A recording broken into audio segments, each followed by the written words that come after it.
जैसे आम के अचार।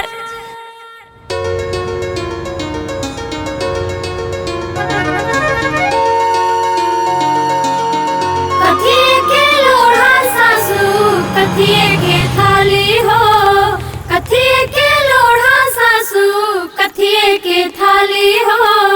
परछाना चालेली सासू सोहागिन हो, परछाना चालेली सासू सोहागिन हो, परछाना चालेली। थाली में हल्दी चावल चुमेली भाभी हो, थाली में हल्दी चावल चुमेली बुआ हो। बहुअर स्वागत बा उतरा तू हाली हो, बहुअर स्वागत बा उतरा तू हाली हो, बहुअर स्वागत बा उतरा तू हाली हो, बहुअर स्वागत बा। अरे जान जाई बुची, कौन ऐसन दुनिया में हित नाता होई जे बियाह से पहले ही लड़का के नौकरी लगा देवे, ओकरा बाद खूबे दान दहेज दे के राजी खुशी से बियाह करके विदा कर दी। अरे आज के जमाना में ना श्रद्धा करे वाला के कोनो कमी नहीं थे। एकदम ठीक कहनी है रउआ। हमरा बेटा के ना नौकरी लगा के उ लोग हमरा परिवार पर बहुत बड़ा एहसान कैले वालो। समझ गई नी, राउर समझी भगवान नियन बाड़े बाना। बेटा के नौकरी मिल गई, हमार सारा परेशानी दूर हो गई। हमके तो डबल खुशी मिल गई, पहला पतो है और दूसरा बेटा के नौकरी। समझला लोग, तहार परिवार में सुदामा और उनकर परिवार में कृष्ण। ठीक कहानी है पाऊ।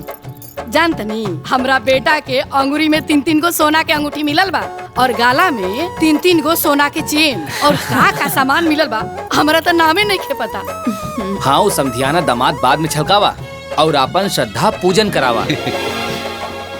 बढ़िया खाजा भेजले बड़ी।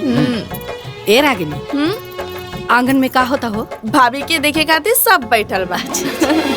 हाँ तो जाके दिखाई। अरे हम अपना सुनर पतो के ना पहले हम मुंह दिखाई करब। चलिए चल चलिए।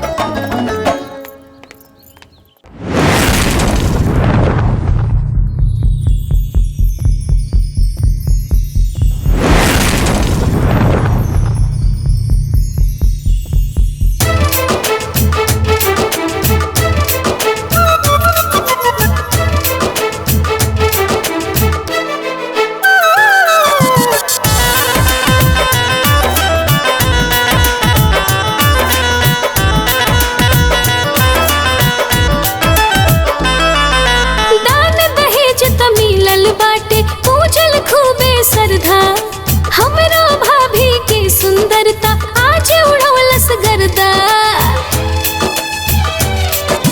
दान दहेज त मिलल बाटे पूजल खूबे श्रद्धा। हमरा भाभी के सुंदरता आज उड़वलस गर्दा।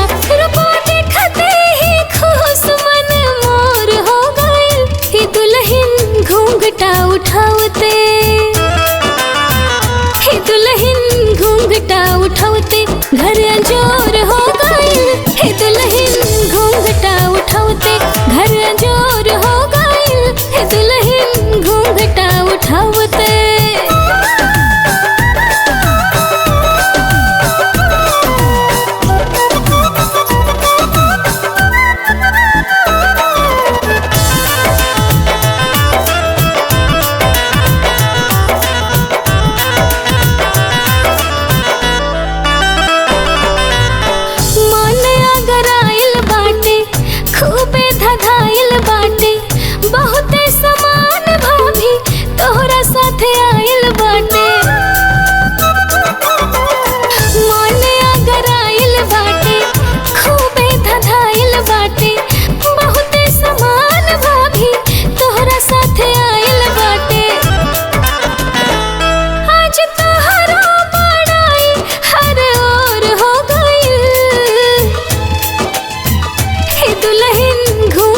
उठावते,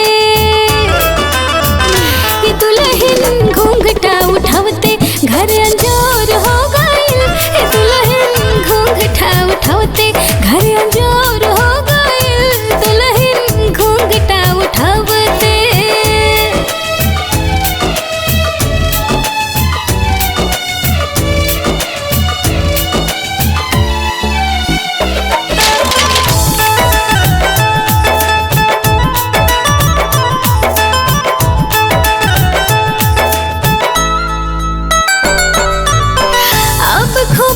गुमान बाटे पूजल अरमान बाटे पाके पतो हसन खूबे गुमान बाटे हो अब खूबे मान बाटे पूजल अरमान बाटे पाके पतो हसन खूबे गुमान बाटे रही लाख के खुशी अब करोड़ हो गई हे दुल्हन घूंघटा उठावते हे दुल्हन घूंघटा उठावते घर अंजोर हो गई हे दुल्हन घूंघटा उठावते घर अंजोर हो गई दुल्हन घूंघटा उठावते।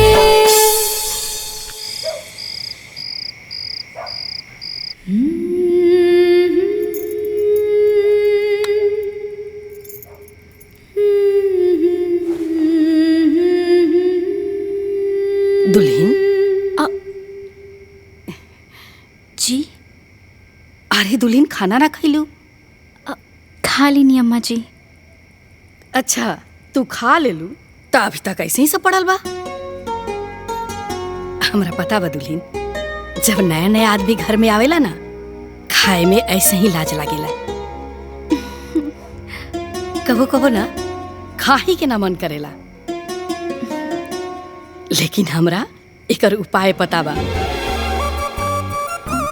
ए रागिनी, रागिनी। हाँ माई। अरे जरा भैया के भेजता। अभी भेजे तानी। हाँ माई। बबुआ दुल्हन के साथे बैठ के खाना खा। माई अरे तहार मेहरारू है, इतना असहज होखला के जरूरत नहीं के। अरे ना माई, हम तो कुछ ना। चला चल के बैठ के खाना खा। ठीक ठीक बा माई। चला।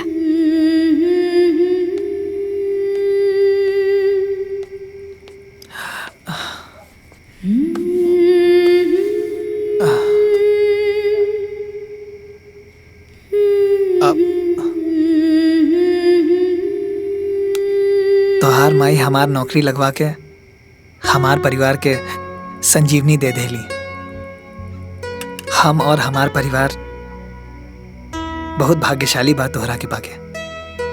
तू खुश बाड़ू ना हमरा घरे? ये हमार घर ना हा का? ना ये तोहरो घर हा। तू छुप के फोटो खींचे तारू? हाँ भैया, ये फोटो तो यादगार बनी।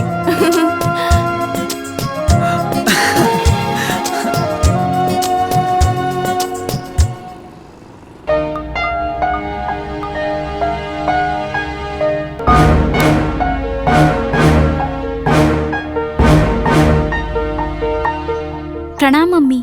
हाँ खुश रहा बिटिया। हाल चाल बतावा। सब बढ़िया बा माई। सब लोग बहुत प्यार करत आड़े। बिल्कुल नहीं लागत कि कोनो अनजान जगह पे आ गइल बाड़ी। सुन के मन खुश हो गल। अरे हमार मकसद जौन पूरा हो गल।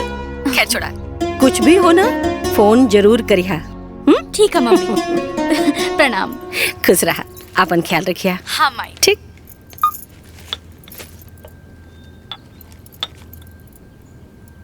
मालकिन। हाँ एगो बात पूछी का? पूछा। नौ लड़का रवा बिटिया लायक रहे ना वो परिवार, फिर भी रवा गीता बबनी की बियाह वो घर में कहनी। ये बात कुछ बुझाइल ना। लल्लन ऐसे बुझा कि यदि वो परिवार हमरे बराबरी के रहे तो हमरा सामने झुक के कैसे रहे।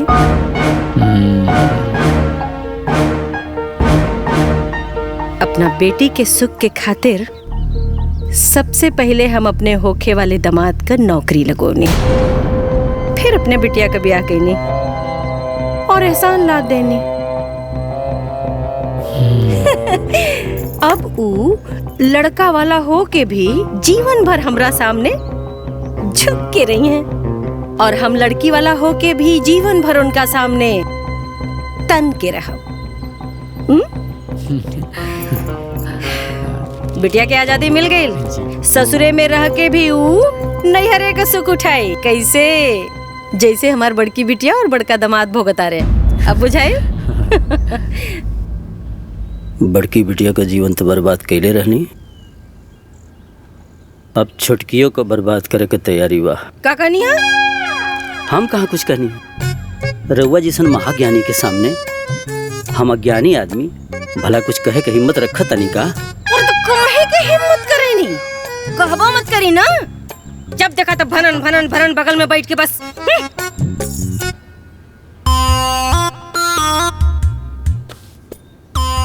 माई बाबू से बात कैले रह लो। देखिए, आपकी माँ चाहे जो भी बोले, बाकी होगा वो है जो अब मेरी मम्मी ने कहा है। अरे हम कहाँ ना बोलने हैं? अरे तो जब ना बोल रहे हैं तो बोलबो मत करब ना। और दामाद जी एक बात याद रखी कि यदि हम रउआ के रउआ परिवार से अलगे ना कैले रहती ना तो न तो लखनऊ में मकान बनल रहत और न तो गोरखपुर में जमीन किनाइल रहत। ठीक ना? जी जी सासू माँ। मम्मी, इनको मना कर दो। आजकल कुछ ज्यादा ही अपने घर वालों से सलाह मशवरा कर रहे हैं।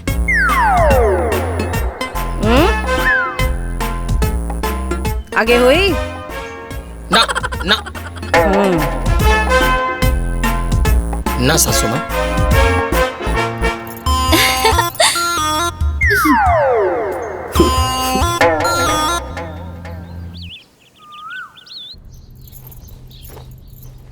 दुल्हीन।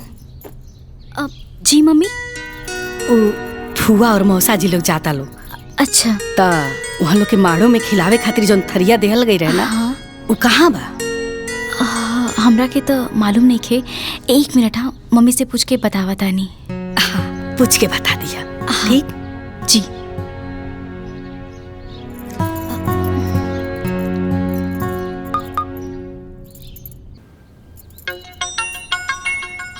अरे अब का? हाँ बोला। हाँ माई। हाँ ओ फूफा जी और मौसा जी के माड़ो में भात खाए वाला थरिया कहाँ बा? अच्छा अच्छा, सुना, वो जौन बड़का बक्सा देले ही तोरे के, ओमे 2 जगह थरिया है। एक जगह पितरी का और एक जगह स्टील का। वो स्टील वाले में से निकाल के 2 देता लोगन के, और दूसर का के चुहिया मत। अब क्यों कितनो कुछ कही, वह थरिया दिया जौन हम कहनी है, बुझाइल? अच्छा ठीक है माई, बाय। रखा। का हुआ? फिर कब आईबू? जैया नया खबर सुना देबा ओही दिन दौड़ के आई। ए बबुआ। हाँ दीदी, आगे आगे रहुआ पहुँची, ओकरा पीछे हमहू पहुँच जाए। अरे रहुआ ले। ई कहा हो?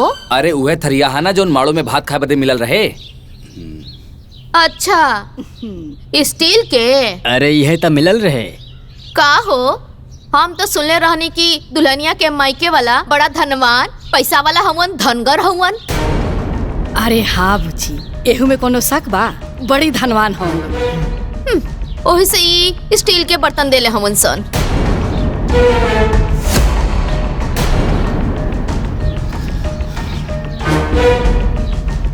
अरे ये दीदी, देखले नहीं की?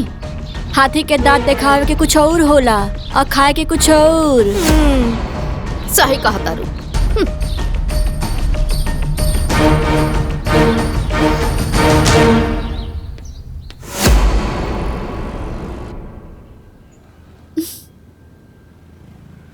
अच्छा, तोर फुफुआ सास ऐसे कहलस? हाँ माई, और फूफा जी के साथ मामी जी भी हाँ में हाँ मिलावत रही। अच्छा, तनी अपना सास के फोन देता फोन अपना सास के। ठीक बा माई।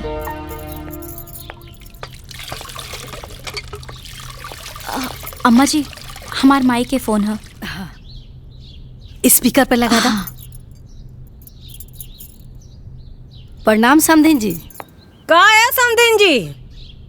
मने राउर बड़की ननद के ऐसे ही कहे के चाहिए का? अरे हम चाहे बड़का घरे कहीं चाहे छोटका घरे का, और चाहे हम स्टील का थरिया देली चाहे सोना का, हमार न मर्जी। वो क्यों नहीं बोले वाला जी? अरे समधिन जी, अगर ऐसन बात बता हम रउआ से माफी मांगत नहीं। नहीं, मने हम बिटिया वाला बानी, अकर मतलब ही नहीं ना कि केहू कुछ बोल के चल जाई। सुनाता ना हमार बतिया। अरे ना ना समधिन जी, ऐसा ना होई, रउआ नाराज मत होई। नहीं तो बड़का देखलू।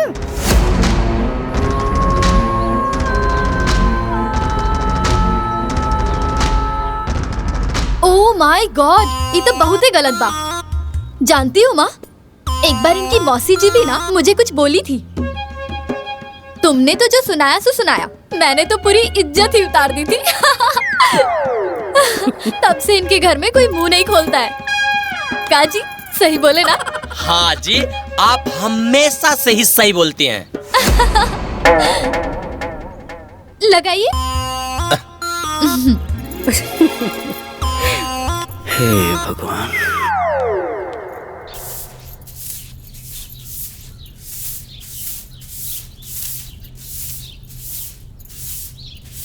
दुल्हन जी अम्मा जी। हाई तारा ससुर जी के ना सब गंदा कपड़ा बा, एकरा धो के प्रेस कर दिया। ठीक बा अम्मा जी, हम अभी ये धुल देता नहीं। अरे दुल्हन, अभी इतना का आगुताहट बा, जब काम से खाली होया ना तब धो दिया। अम्मा जी एमे खाली होखे वाला कौन बात बा?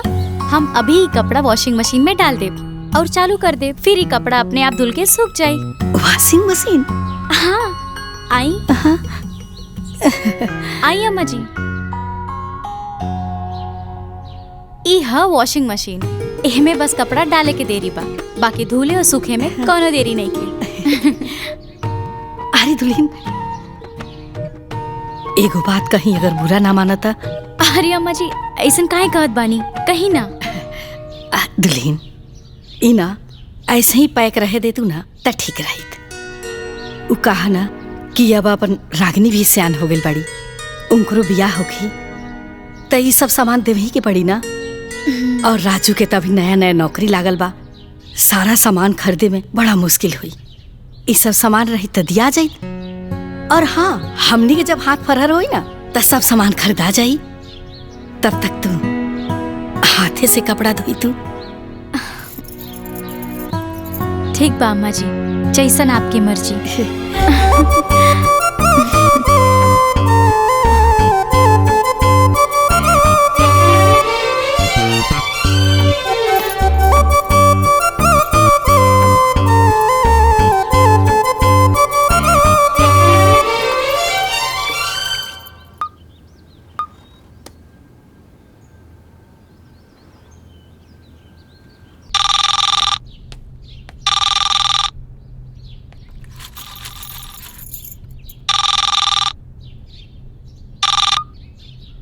हेलो।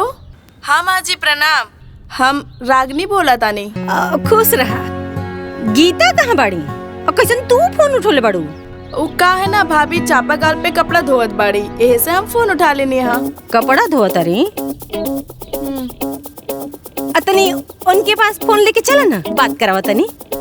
ठीक बा, देत बानी। भाभी ली बात करी, राउर घर से फोन आयल बा।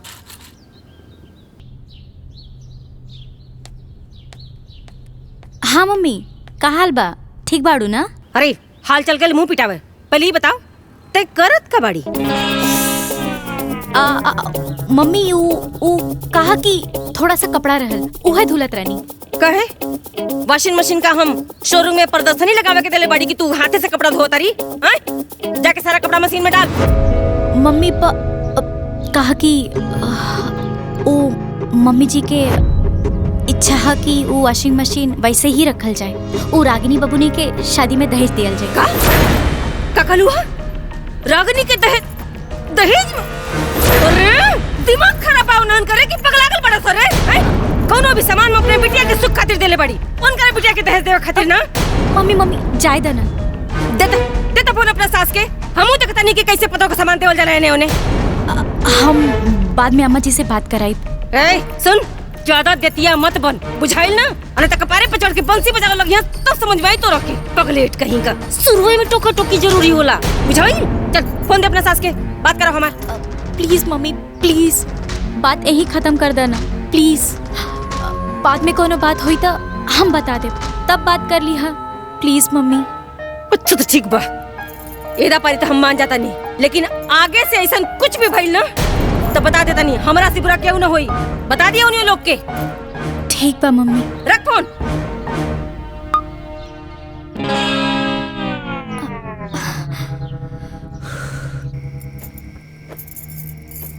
हम जौन कहब तौन तो तू सुनबू ना। तो कहे के जरूरत है का बा? कहीं से कि गलत बात सहल भी पाप होला। अब कहल जाओ। देखा, गीता अभी अभी दुल्हन बन के ससुराल गइल बा। हर बात पे फोन मत कइल करा। काहे?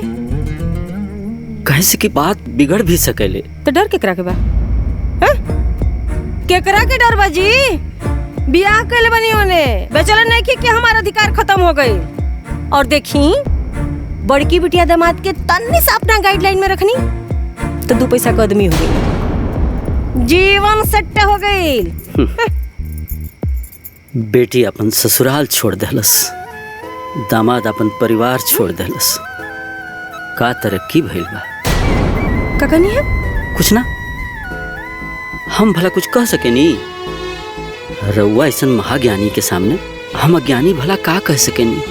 तो कहबो मत करी ना, आ जानी ज्ञान देवे। जा यहाँ से।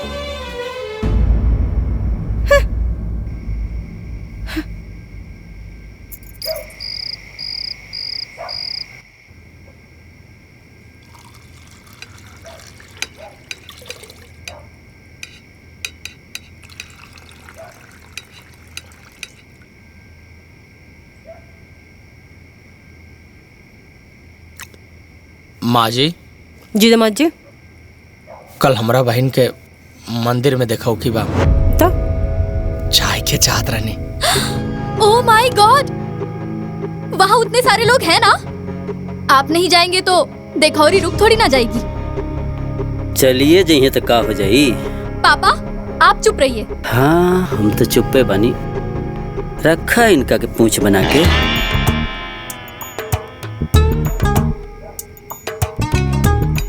मम्मी जी, का आदेश बा आपके?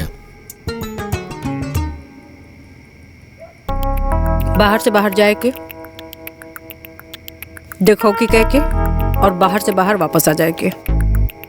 जी मम्मी जी। और हाँ, ज्यादा लस्सी फुस्सी मत करिए वहाँ, नहीं तो ब्याह खातिर पैसा मांगे लगे सब। अब दे ही दी है तो का हो जाई। आखिर बहन ही है। पापा आप चुप रहिए। सारा पैसा वहाँ दे देंगे तो जो गोरखपुर में मेरे लिए प्लॉट लिया है उसका क्या होगा? बताओ मम्मी। सही बात। अरे इनके का पता, जिंदगी भर तो बैठ के खाई ना। इनका के का पता कि बिटियन का जीवन कैसे बनी। कबो कबो औलाद के दुश्मन हो। और अब वही चुपचाप बैठ के खाई और खाए दे। खाई जानकी मत खाई। हाय दुनियादारी।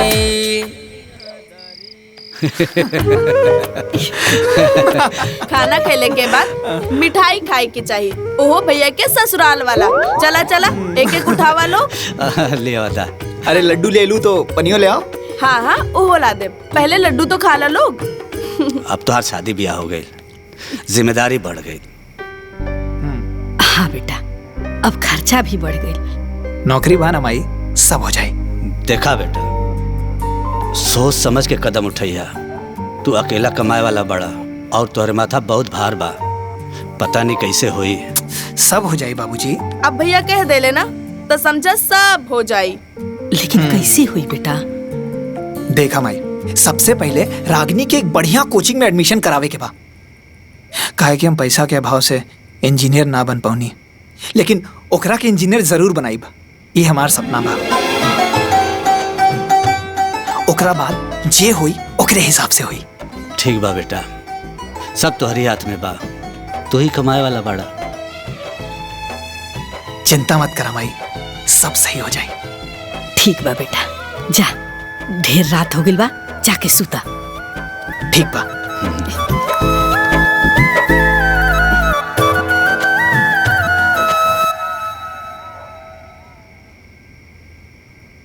अरे अभी ले जागल बाड़ू? नींद नहीं आवत। काहे? काहे कि रहुआ काले चल जाए। अच्छा, यह सोच के नींद नहीं खेवत? अरे देखा, नौकरी करे के बा तो जाए के पड़ी ना। हमार मन ना लगी। अरे रे, पूरा परिवार तोहरे साथे बा तो काहे मन ना लगी? देखा, अभी नया नया जॉब बा तो सब कुछ सेटल होके में थोड़ा टाइम लगी। साथ ही साथ पूरे परिवार में एक हम ही कमाए वाला मेंबर बानी, तो सब कुछ सोच समझ के चले के पड़ी। हाँ, अरे नाराज हो गई लुका? देखा, नाराज ना होल जाला। अभी तो हमनी के जीवन की शुरुआत बा, ओ हमें तोहार भरपूर सपोर्ट चाहिए। करबू ना? गुड।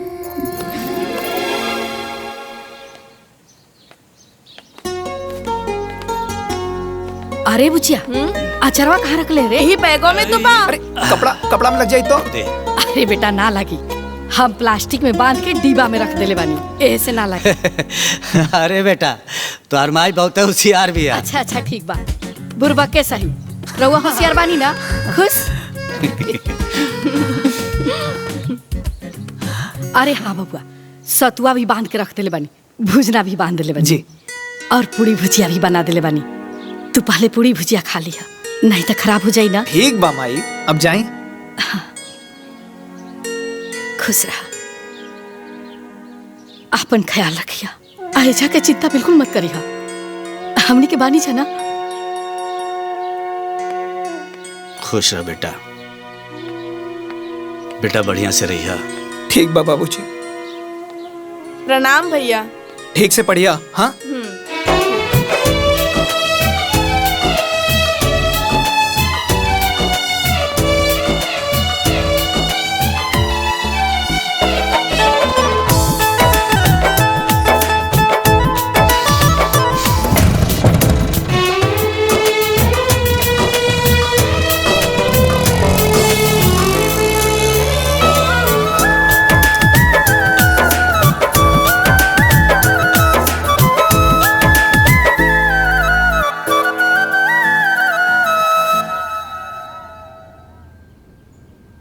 इतना उदास काहे बोलो तारू बिटिया?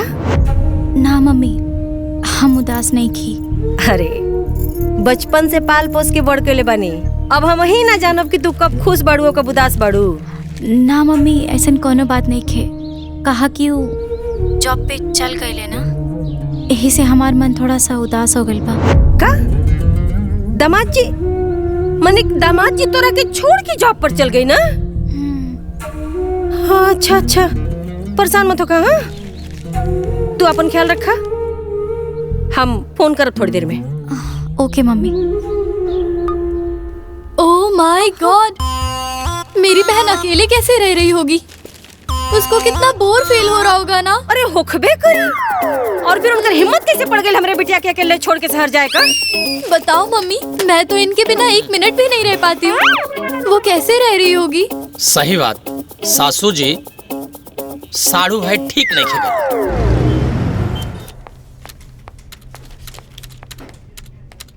सर, थैंक यू। रुका था, अब यही हम उनका हिसाब करता नहीं।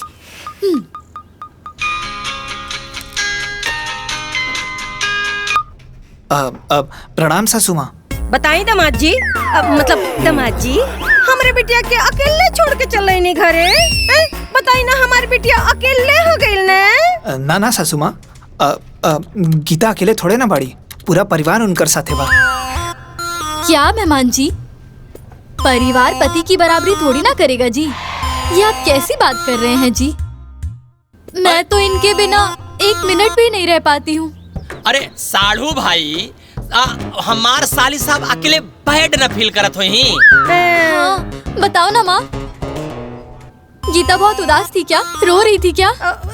करी। हाँ। देखी लोग, हम रउआ लोगन से प्रॉमिस करतानी कि हम बहुत जल्दी गीता के अपने साथ रखब। अबे हम ऑफिस में बानी। प्रणाम। बताओ मम्मी, बेचारी गीता। ए बबनी, तनी पढ़े में सीरियस हो जा। भैया के सपना पूरा करे के बा। हाँ माई एकदम सीरियस हो गई नहीं, भैया के सपना जरूर पूरा करब।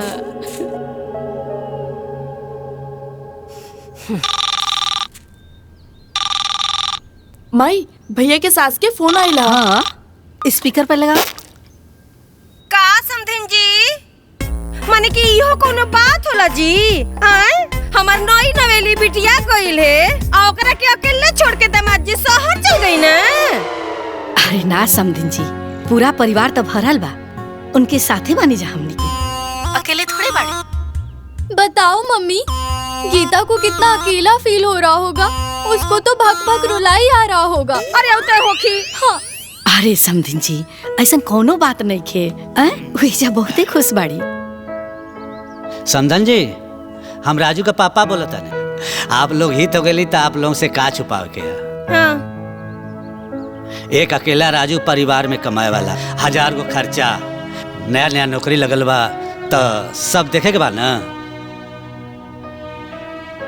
परिवार बिखर जाए तो खर्चा भी बढ़ जाए, आप तो समझते हो खा।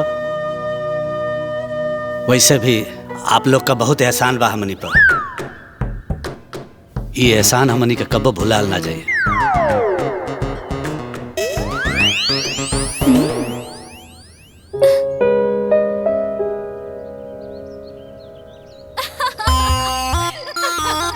बताओ मम्मी, तुमको याद है ना एक बार छोटन जी जब हमको छोड़ के गए थे, तुमने तो हंगामा ही कर दिया था। और मैं भी जो भाग के आ गया था। हाँ।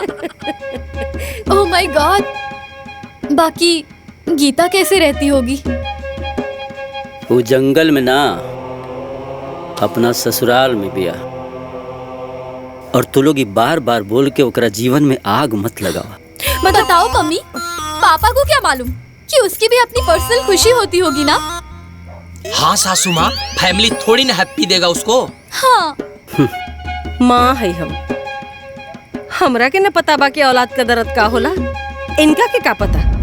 तू ही दोनों जानी त ओकरा जीवन के बर्बादी के कारण बनल बा। का कहनी है?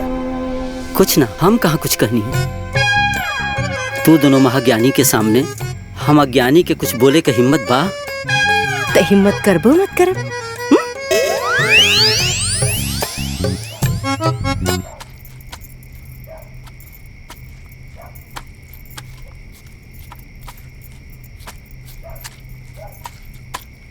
दुल्हन जी अम्मा जी। आटा सना गइल का? जी अम्मा जी, अब जात बनी रोटी सेके। अच्छा। दुल्हन जी अम्मा जी। एगो बात कही जी। घर में ना ईंधन गोंठा बहुते बचल बा, त तू चूल्ही पे खाना बनैतू त ठीक रहित। उ कहा न दुल्हन, गैस बचल रही त गाहे बगाहे काम दिहित। हित न ता मर मेहमान नहीं है त जल्दी खाना बन जाई। ठीक बा अम्मा जी, जैसन आप कहीं। त चूल्ही पे बना ला। ए रागिनी, जाके बाहर से ना गोईठा लकड़ी लेके आ जा। ठीक बा माई, ले आवा तानी।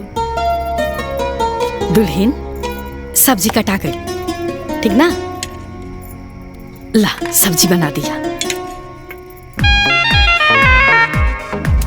आजल के हो ना समझई रिश्ता के गहराई, रहेला सबके साथे साथे बन के परछाई। ए रिश्ता में होला हर सवाद के भरमार, ए रिश्ता में होला हर सवाद के भरमार। ससुरार के दुलार जैसे आम के अचार, ससुरार के दुलार जैसे आम के अचार।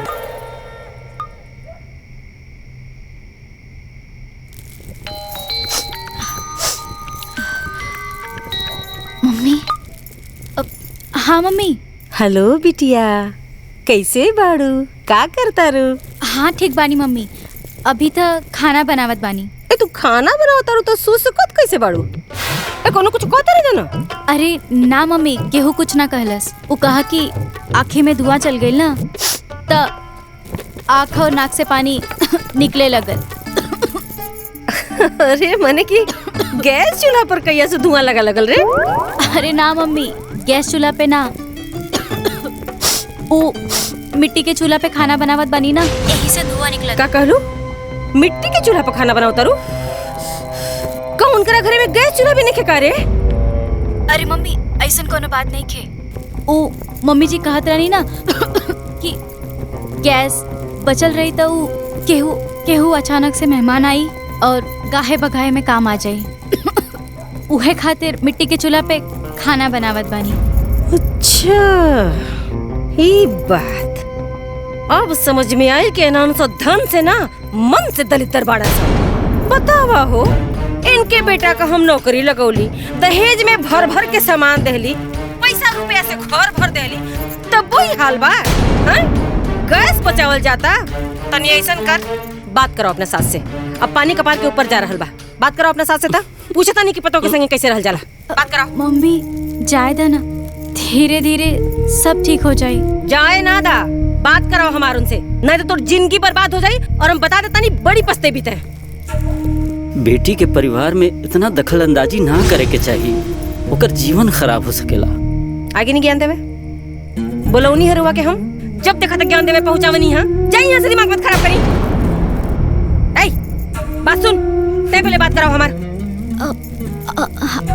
अम्मा जी तो बाहर बाड़ी, रउआ से कैसे बात करवाई? अच्छा ठीक बा, हम तमाजी से बात करता नहीं। बाकी तय कान खोल के सुन, जाके गैस चूल्हा पर खाना बनाओ, और अगर आज के बाद हम सुन नहीं ना कि तय चूल्हा पर खाना बनाओ तरी, तो हमारा से बुरा क्यों ना हो।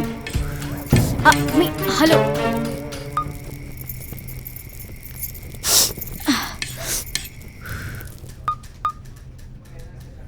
हाँ रागिनी। हाँ भैया प्रणाम। खुश रहा। माई के फोन दा। माई, हाँ ली, भाई के फोन आयल बा। स्पीकर पे लगाओ। प्रणाम माई। खुश रहा बउआ। रागिनी के कोचिंग में नाम लिखवावे खातिर अलमारी में चेक रख ले बानी साइन करके, बाबूजी के दे दिया। बाबूजी के फोन दा।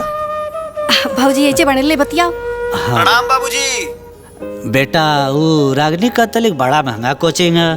तो ओकर चिंता छोड़े ना बाबूजी, हम ओकरा के इंजीनियर बनल देखे के चाहता नहीं।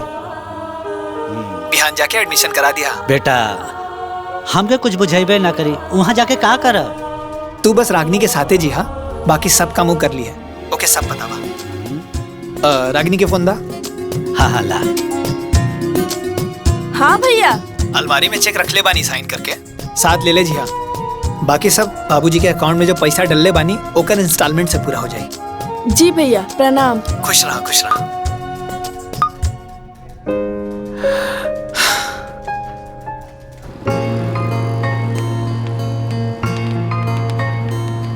बड़ा ठंडा लगा रे अंदर। एसी लागल बा बाबूजी। हाँ बेटा, तब पढ़ाइयो बड़ा महंगा हुई ना। पढ़ाई भी तो अच्छा होला। हमारे के जमाना में अच्छी कोचिंग ना रहे, नया जमाना नई पढ़ाई है। रुका बाबूजी, का एक सेल्फी खींच के भैया के भेजे के बा। हाँ ले खींच।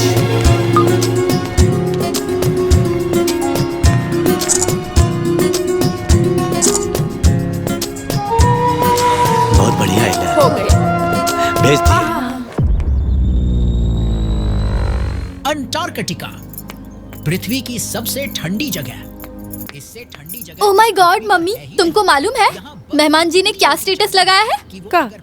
ये देखो, इनकी बहन इतने बड़े स्कूल में पढ़ती है।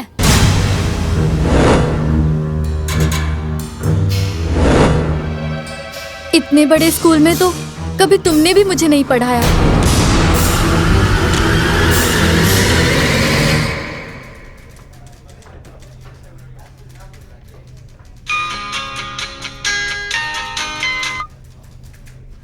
प्रणाम सासू माँ।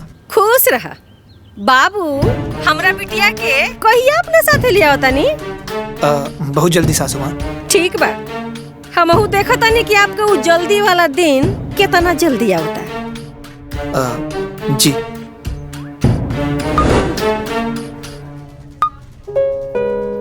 अरे बाप रे, इस सासू माँ तो हाथ धो के पीछे पड़ गई। अजी गीता को वीडियो कॉल करिए ना।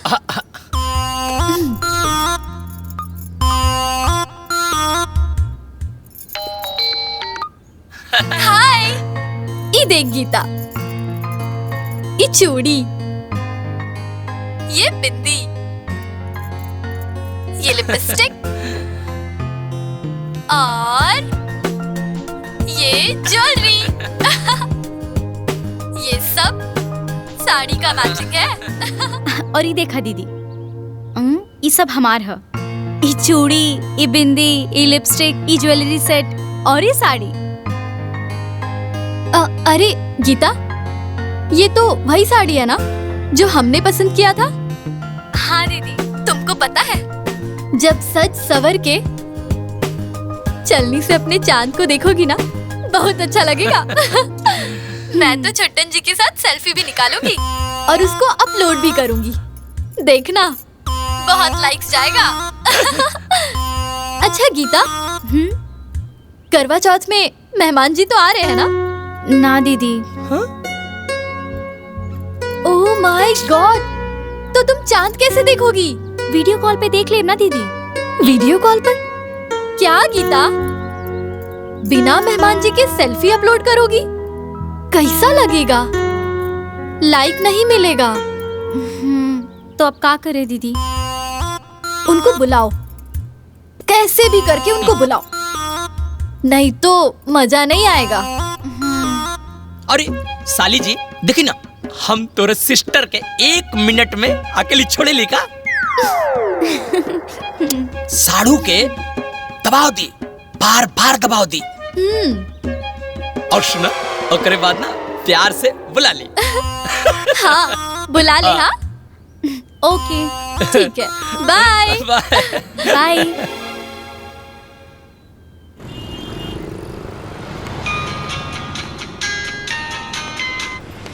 हाँ गीता बोला। ये हमार पहला करवा चौथ है और रउआ ना आइब तो हमरा के अच्छा ना लगी। बाकी एक दिन आइब तो छुट्टी भी जाई और पैसा भी नुकसान हुई। अच्छा, हमार खुशी से बढ़ के पैसा हो गई बका?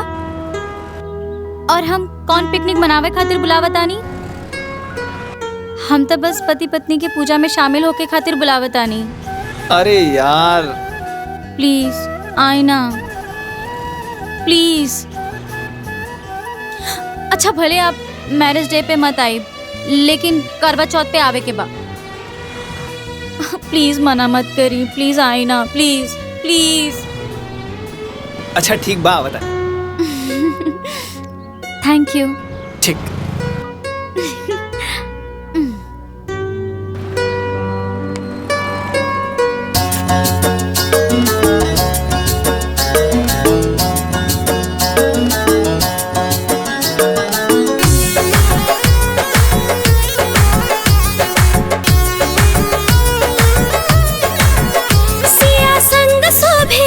चंद्र जैसे जोड़ा राधा और कान्हा के ऐसे।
किस्मत से ईश्वर बनावेले हो, दूगो दिलवा के उहे मिलावेले हो।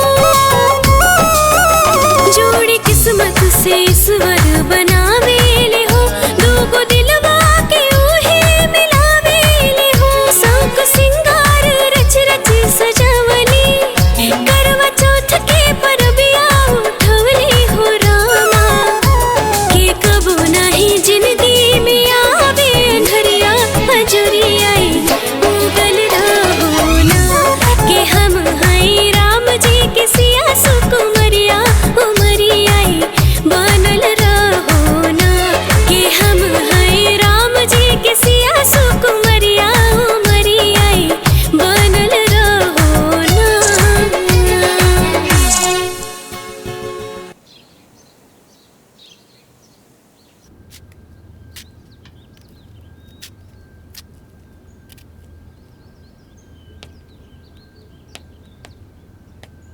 अरे बबुआ आओ बैठा।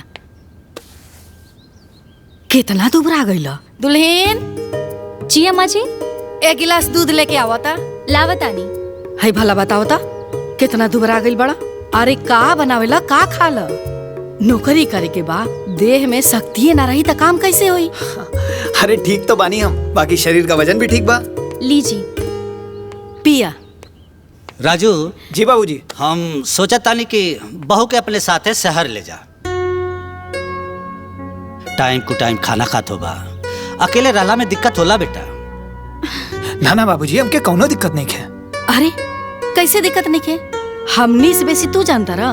इतने दिन में तो इतना दुबरा गईला। मर्द के काम न करे के बा कि घर में बैठ के चौका बर्तन करी, कपड़ा धोई। अरे अकेले का करबा बबुआ। अरे माए बाबूजी, अब इनका लेके जाइब तो सारा प्लान फेल हो जाई, बहुत खर्चा बढ़ जाई। बेटा रूम का भाड़ा देबे करेला, बिजली का बिल देबे करेला, खाली राशन का खर्चा थोड़ा सा बढ़ जाए, ऐसे प्लान फेल हो जाए। और जो तुम लोगन की दिक्कत होई उ? अरे बबुआ हमनी के कोनो दिक्कत ना हुई। रागिनी बाड़ी न, हमनी के कोनो दिक्कत ना हुई। और वैसे भी तार माई इतना कमजोर नहीं की, अब अहियो 50 आदमी के खाना बना के खिला सकत तारी। बात माना, दुल्हन के अपना साथे साथे शहर ले जा।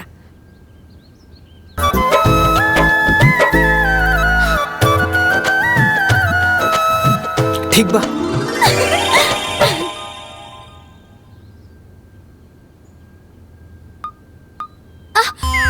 क्या छोटन जी, ठीक से करिए ना। बना तो रहल बानी। बताओ माँ, एक चोटी भी ठीक से नहीं बना पा रहे हैं। अरे ये दोनों दमादन के ना हमरे बेटियन के चिंता देखे। अरे ठीक से करी।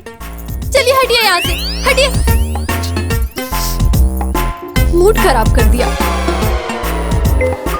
अरे गीता का वीडियो कॉल।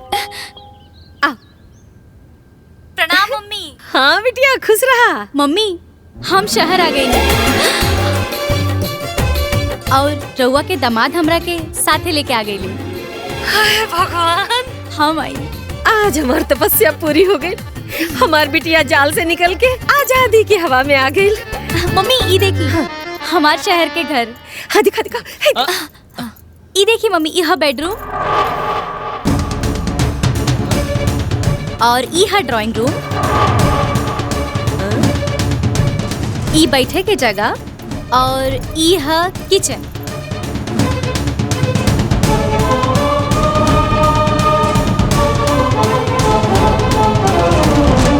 करे तोरे घरे में फ्रिज, सोफा, टीवी ये कुल नहीं खे? ना मम्मी। ओह माय गॉड। बताओ मम्मी, सोफा भी नहीं रहेगा तो कितना इंसल्ट होगा ना। तुमको पता है मम्मी, मेरी एक ननद बंद करना अपन कथा, पहले मैं कर सुन ले। हमरा ई दामाद का सिस्टम ठीक नहीं लागत। अरे मम्मी ऐसा कोनो बात नहीं खे। कहा कि उनका बहन के एडमिशन में पैसा ज्यादा लग गई है ना, और शहर में आवे के भी अचानक प्लान बन गई। उहे खातिर मम्मी धीरे धीरे सब ठीक हो जाए। सुन, दामाद जी से कहते छुट्टी लेवे के। काल हम आवतानी। सच्चे मम्मी? ठीक बा मम्मी, प्रणाम। ठीक कहलू हा मम्मी, बिल्कुल सही कहलू। बताओ भिखमंगा नियर घरे में छी। सासू माँ? अरे गीता देख, मम्मी जी, पापा जी, बड़की दीदी सब लोग आ गइलन।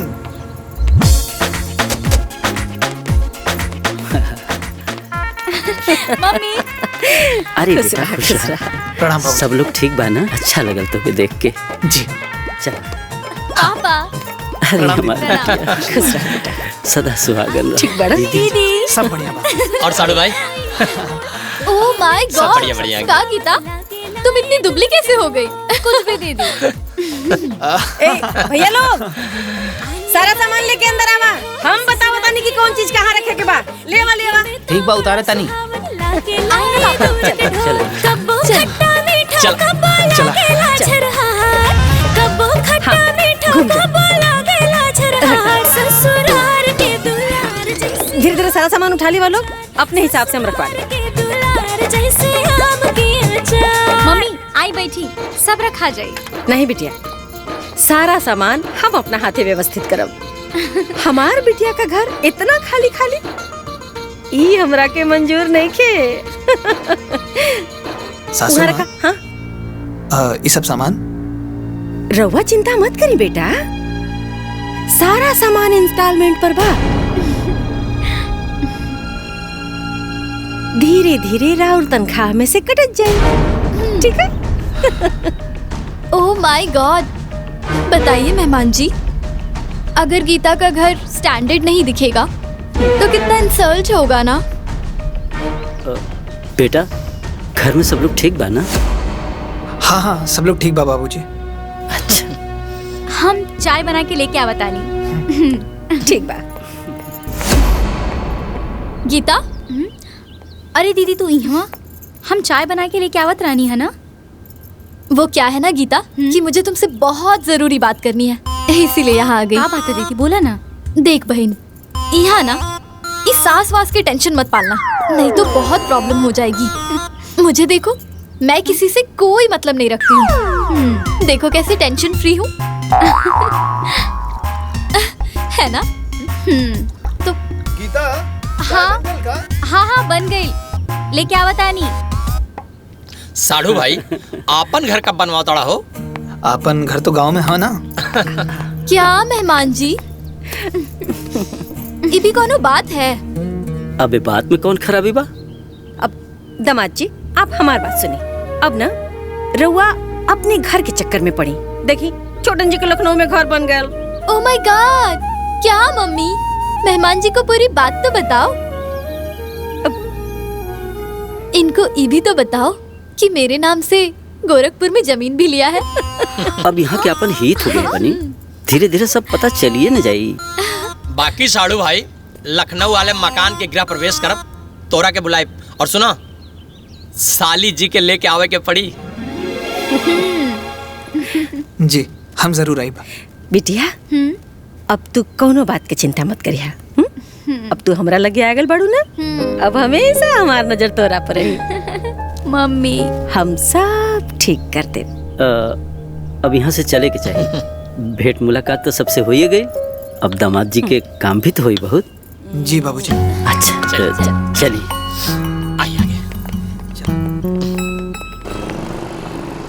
इतना सब सामान लोन पर उठवा देलू है, सोचबो न कैलू है कि राजू जी ओके भर पई है कि ना। अगर दामाद जी के कपार पर लोड ना चढ़ोती ना तो दामाद जी पैसा भेज देते अपना बहन के पढ़ाई खातिर, और फिर जिंदगी भर हमार बेटी गांव का माटी भागत। तो हर जवानी सोच बा ना, देख लिया एक दिन घर परिवार खातिर बहुत खतरनाक हुई। का कहनी? हम कहाँ कुछ कहनी है, तोहरा ऐसा महाज्ञानी के सामने हम अज्ञानी के बोले के मजाल बा। तो बोलबो मत करी। अरे का बताई माई, सोफा फ्रिज पलंग टीवी सब सासू माँ लेके आ गई ली। अरे तो पैसा कहाँ से आई? वो सब लोन पर बा, हर महीना हमार सैलरी में से कटी। बेटा खर्चा बढ़ गए ना? हाँ बाबूजी, लोड तो बढ़ गई, बाकी शहर में रहे के बाद तो ठीक से रह के पड़ी। हाँ बेटा, ठीक कहा तारा। जैसन देश वैसन भेस तारा कहीं के पड़ेला। अच्छा माई प्रणाम। फोन करत रहिया लोग, ठीक बा? ठीक बा बेटा, तू बढ़िया से रहिया। खुश रहा। खुश रहा।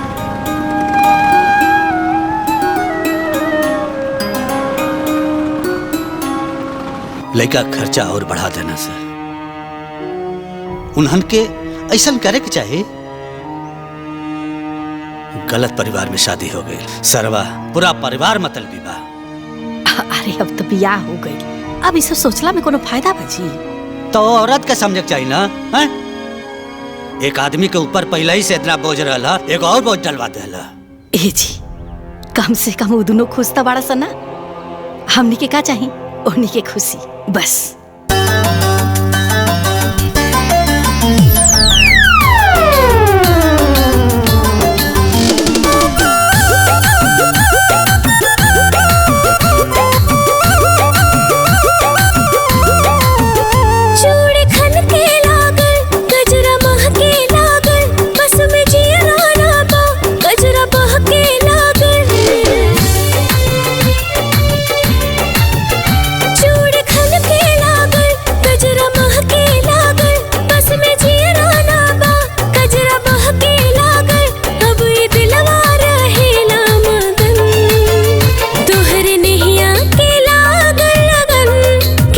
से मिलना तो हमके सजन, तोहरे नैया के लागल लगन कि जब से मिलना तो हमके सजन।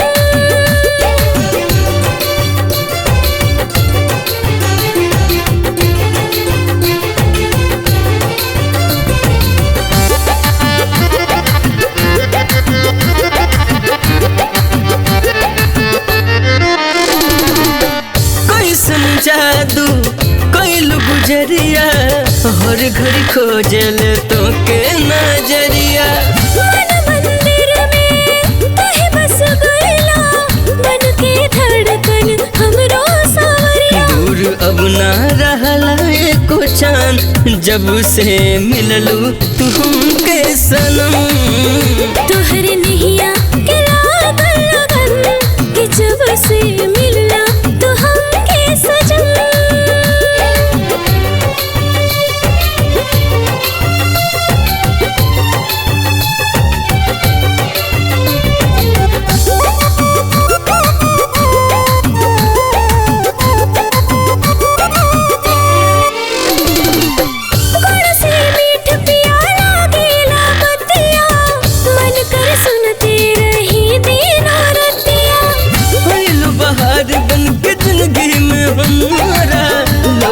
खाली अब तोहरी सूरतिया, धड़के तोहरे ही नावे धड़कन कि जब से मिलना तो हमके सजन।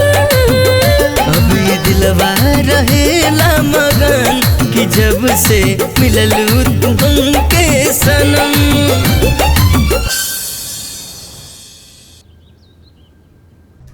ठीक है, कंप्लीट हो गया। हाँ, आप इसे ले जाइए। Thank you. Okay sir. Hello भैया, प्रणाम। खुश रहा खुश रहा। का हाल चाल बा? ठीक बा भैया। हम कोचिंग छोड़ देनी हा। काहे? पढ़ाई समझ में नहीं के आवत और हम पास ना होकर तो तार सब पैसा बेकार हो जाये।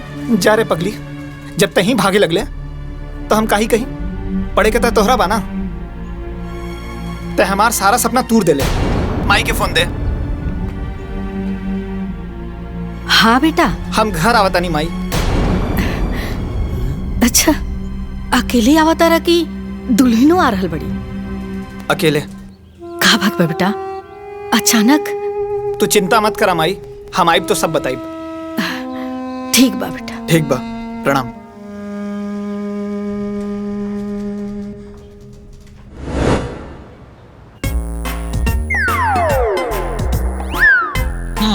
मम्मी जी, ये वाला खाइए ना, बहुत मीठा है। ये बहुत खट्टा वाला। ये बहुत मीठा बा। अरे बेटी से बिना बतियोले संतरा खाए लगलू, ऐसे बची? बेटी तनी बिजी बिया, फिर जाके फोन करी। बेसिल मत फेंके। आ गई।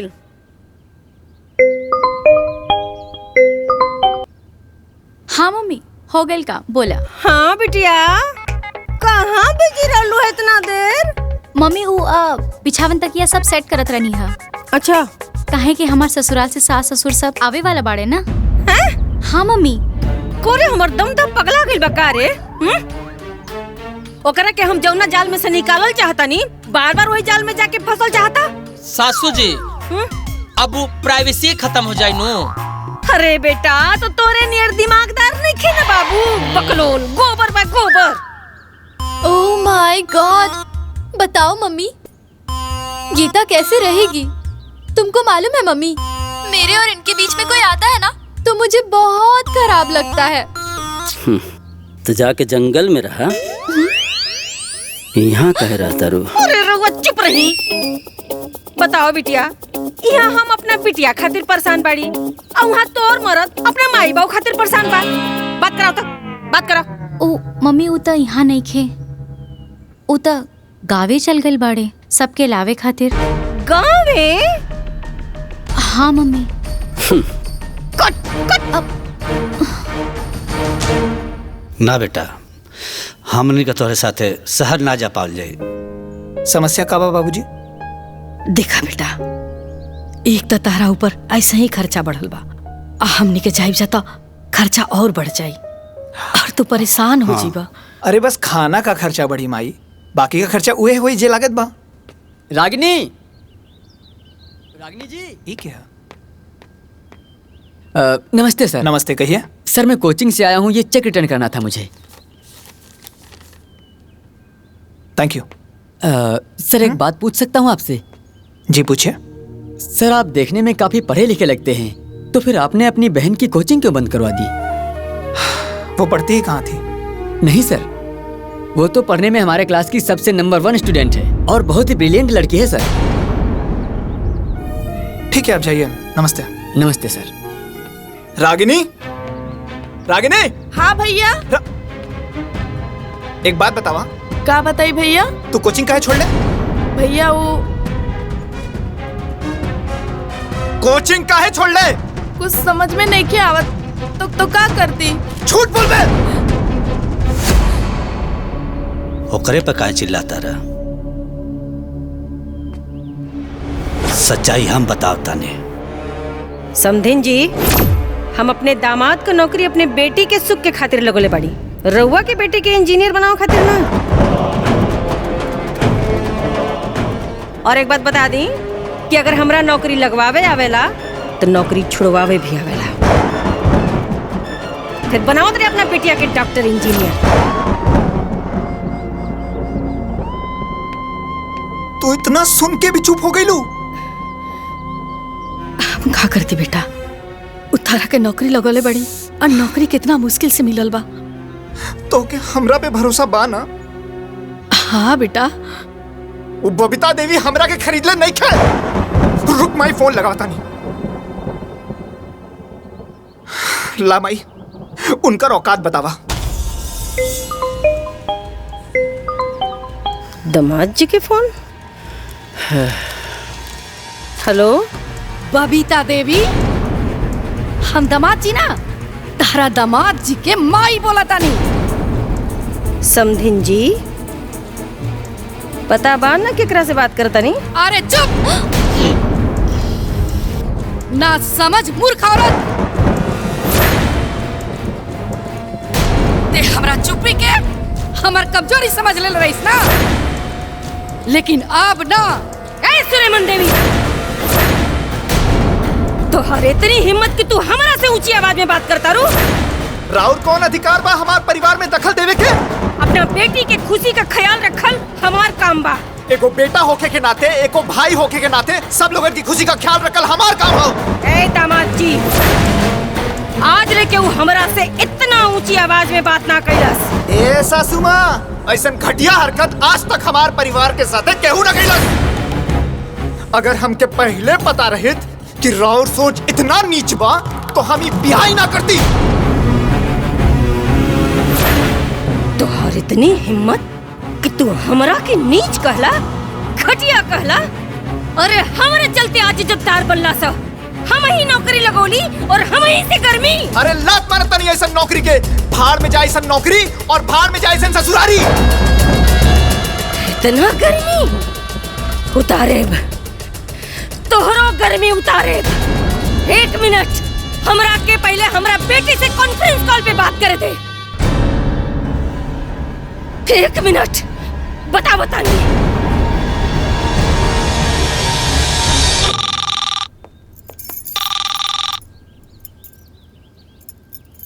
हाँ मम्मी।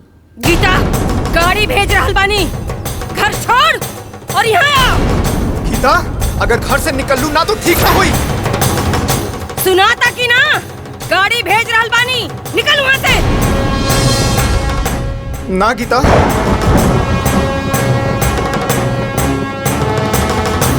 गीता गाड़ी भेज रहल बानी, अब बता रहे ना।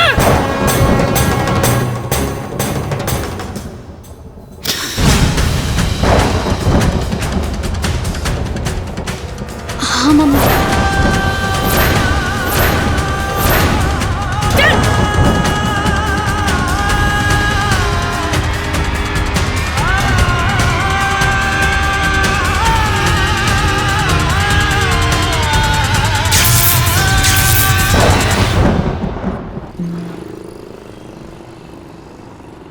जौना के 1 रुपया का औकात ना रहे, हमरा नौकरी लगौला के बाद चालाक बन गई, हमरा से सवाल जवाब करता। कुल हीरोगिरी छुड़ाई। देखा, आवेश में लिहल हर निर्णय गलत होला। तू फटाक से फोन कैलू, ये फटाक से आ गिनी। आ ना गईल, बल्कि अब इहो यही रही। अपने बिटियन खातिर हम काफी बानी, और जैसे हमारे एगो बेटी दामाद यहाँ रहला ना, वैसे हमारी इहो बेटी यही रही। ओ लोगन के भूमि पर ही ना चला देली ना, तो हमरो नाम बबीता देवी ना। ओह माय गॉड, बताओ मम्मी, राजू जी कितने बदतमीज हैं। इन्होंने तो आज तक तुमको कभी मम्मी जी के अलावा कुछ नहीं बोले। बाकी राजू जी तुमसे जबान लड़ाने लगे। तुमने जो किया बिल्कुल सही किया। अरे ससुर, कुल हो जाए। देखिए, ज्यादा गुस्सा भी सेहत के लिए नुकसानदायक बनू। ए गीता, तुम क्यों चिंता करती हो? तुमको याद है ना, मैं भी एक बार ऐसे ही गुस्सा होके मम्मी के कहने पे यहाँ चली आई थी। बाद में तुम्हारे जीजा जी पूरा परिवार को छोड़ के मेरे पीछे पीछे यहाँ आ गए। और आज देखो हमारे पास क्या नहीं है। डोंट वरी बहन। का जी? हाँ जी। कमीना, हमरा से कहा था कि कौना अधिकार से हमारा परिवार में दखल देता रू, और हम बिटियन के माई बानी तो हमारे ना दखल रही। अभी वो लोग हमरा के जानत नहीं खा। हे बिटिया, बस हम जैसे जैसे कहतनी, बस तू वैसे वैसे करत जा। फिर देख कि आगे का होता। हम इतना मना कहीं, बाकी हमार एक बात ना मन ली और अपन माई के कहे पे घर छोड़ के चल गई ली। अब उनके साथे साथ उनके माई के भी समझाई कि हम ऐसा दामाद ना है जैसे उनके घर में बैठल बा। बेटा, ठंडा दिमाग से काम लेके पड़े। बबीता देवी का यह स्वभाव है, हम समझ गए। अब प्रतिष्ठा भी बचाओ के बा, अब परिवार भी बचाओ के बा। अरे प्रतिष्ठा तो बुढ़िया ना उड़ा बता रही। अरे बेटा, हम तुझसे कहता नहीं ना, हैं? हमके बबीता देवी से का लेवे देव क्या? हमके तो अपन बहू गीता से लेवे देव के ना। अरे वो तो अपने माई के कहे पे चलता रही। अरे बेटा देखा, जैसे तारा माई के केहू कुछ बोलेला ना तो तारा बुरा लगेला, तो हो सही तो तू ओकरा माई के बोलला तो ओकरा बुरा लग गई। हाँ। बाकी उनकर माई जो घाल मेल करता रही वो तो खराब बा ना। अरे बेटा, तू उनका स्वभाव के प्यार से देखा। कोई भी रिश्ता बनावे में ना बहुत समय लागेला और बिगाड़े में ना मिनट भी ना लगेला। ऐसे हमनी के कहब जा कि तू दुल्हन के फोन करला। हम काहे फोन करी? वो तो कर सकीले ना। बेटा, हम तुझसे कहनी है ना हैं? हमान के प्रतिष्ठा भी बचाए बा और परिवार भी बचाए बा।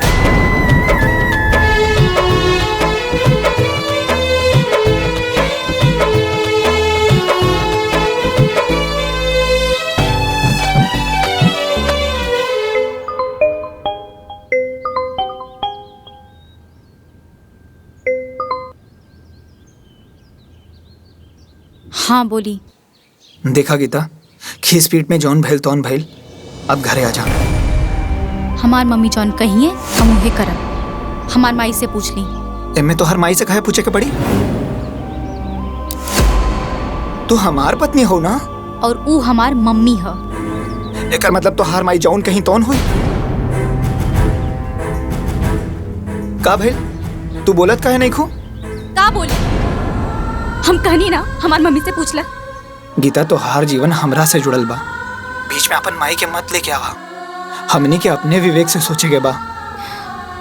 हमनी के बीच से अपन माई के साइड करा।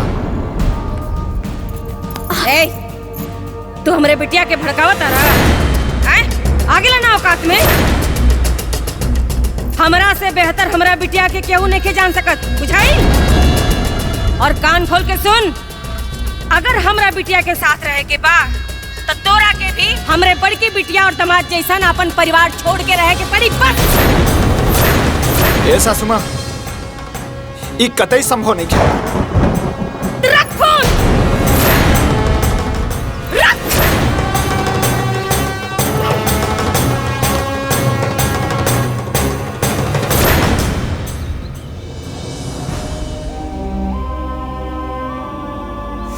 का तोर सास ऐसा कलसी है? हाँ बाबूजी। गलत जगह शादी हो गई, गलत रिश्तेदार मिल गई न सर। ए बेटा, अब तू का सोचला? अरे उनका कहले से हम अपन परिवार के बिल्कुल ना छोड़ सकीला।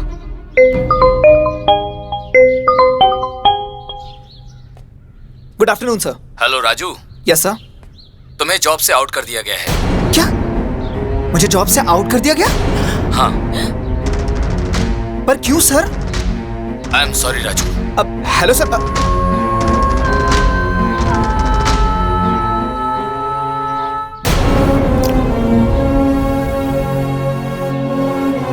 ये बबीता देवी हाथ धो करके हमनी के पीछे पड़ गई बिया।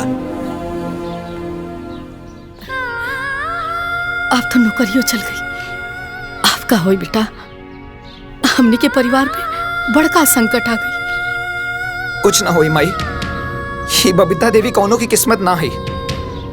हम उससे भी बढ़िया नौकरी खोज के दिखाई दे। सब ठीक हो जाए माई, भैया पे भरोसा बा ना?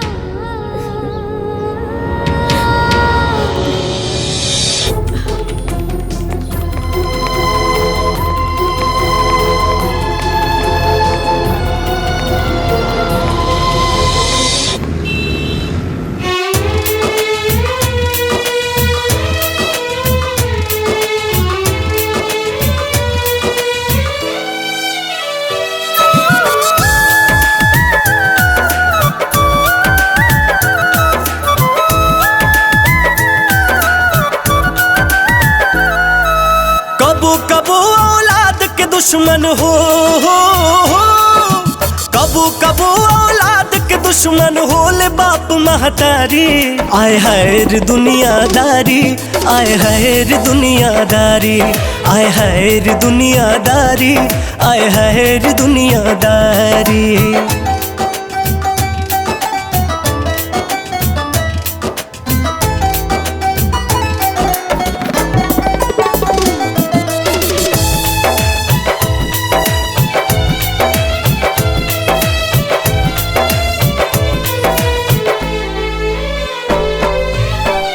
आन में बतिया बिगड़े धायल रही जाला सोचल सगरे।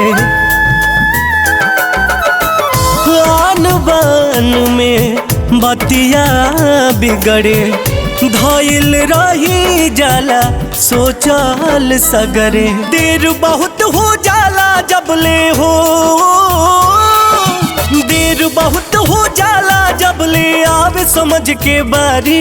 आए हाय रे दुनियादारी, आए हाय रे दुनियादारी, आए हाय रे दुनियादारी, आए हाय रे दुनियादारी।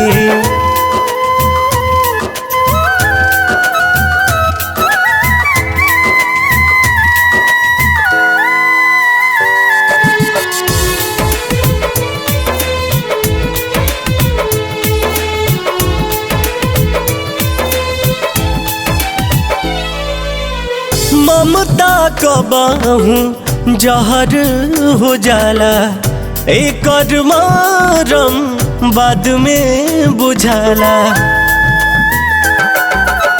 ममता का बाहूं जहर हो जाला, एक मरम बाद में बुझाला।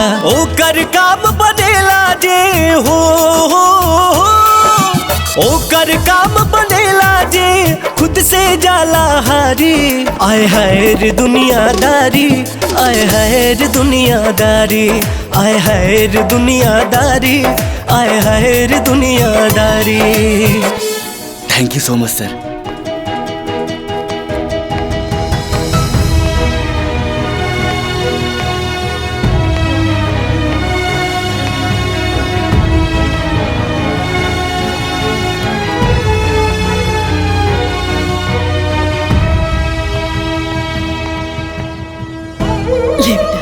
मिठाई को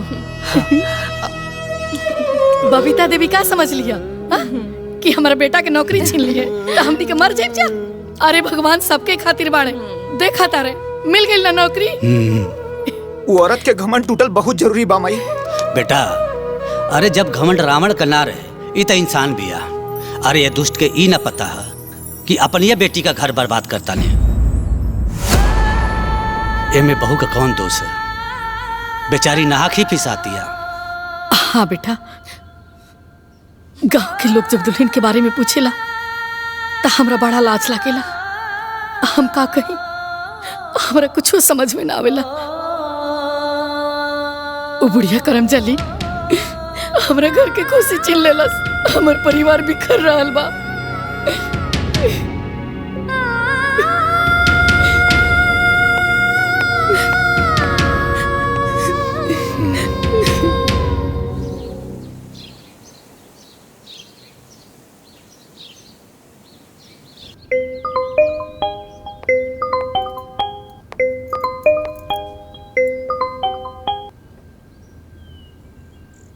हेलो गीता।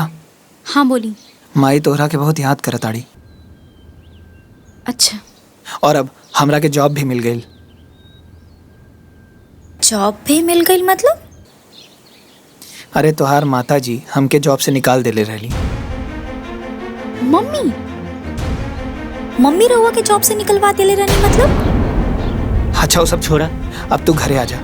सब तोहरा के बहुत याद करता रहे, साथे साथ हम याद करता नहीं।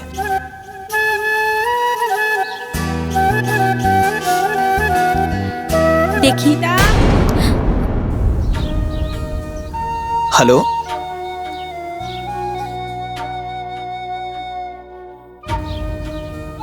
हमरे बात का उनकर ऊपर कोनो फर्क ना पड़ल, बिना जवाब के फोन काट देली। दोनों माई बेटी एक ही माटी के बनल बिया।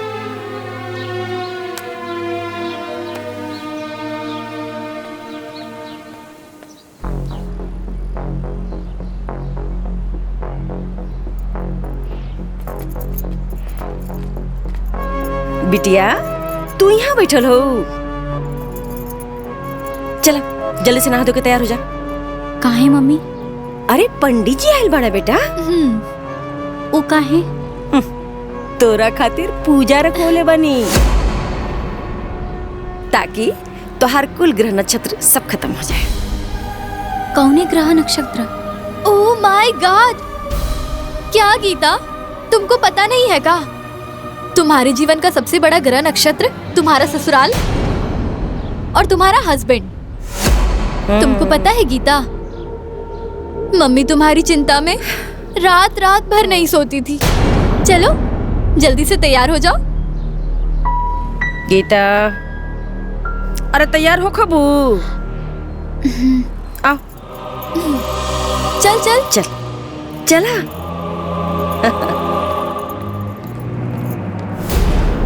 जजमान, बिटिया के पतिदेव को बुलाइए। शादी के बाद किसी भी पूजा अनुष्ठान में पति पत्नी को एक साथ में होना चाहिए।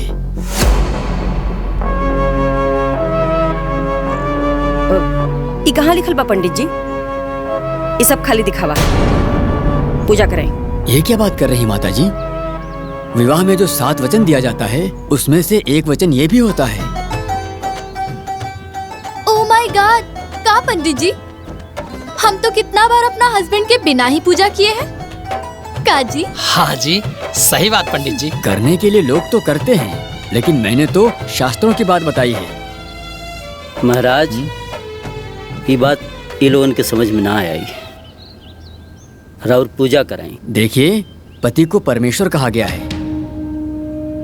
जब जीवन में पति का इतना ऊंचा स्थान है तो पूजा अनुष्ठान में पति का स्थान क्यों नहीं हो सकता? आजकल आधुनिकता और क्षणिक स्वार्थ के लिए इन रिश्तों का महत्व ही खत्म हो गया है। अगर पति का महत्व नहीं है तो सावित्री यमराज से क्यों लड़ गई? अगर पति का महत्व नहीं है तो सीता जी राम जी के साथ वन में क्यों चली गई? अरे महाराज, हमरे हुआ के यहाँ पूजा करे के बोले बानी की प्रवचन देवे खातिर पूजा कराई कि हम दूसरे पंडित बुलाई? देखिए, होने के लिए तो सब होता है, लेकिन एक ब्राह्मण होने के नाते उचित परामर्श देना मेरा फर्ज था। चलिए, आप लोगों की यही इच्छा है तो शुरू करते हैं जी। ओम त्र्यंबकम यजामहे सुगंधिम पुष्टिवर्धनम।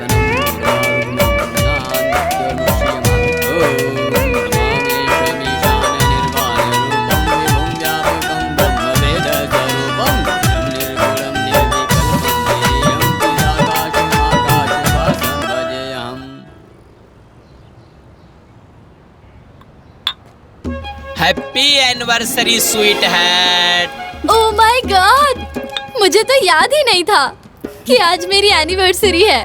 बधाई हो बिटिया। Thank you. क्या माँ, तुम भी याद नहीं दिलाई? का याद दिलाई बिटिया?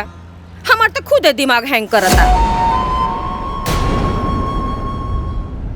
थैंक यू सो मच छोटन जी, आज आपने मेरा इतना इम्पोर्टेंट दिन याद दिलवाया। Most welcome sweet hat. इसीलिए हस्बैंड होता है।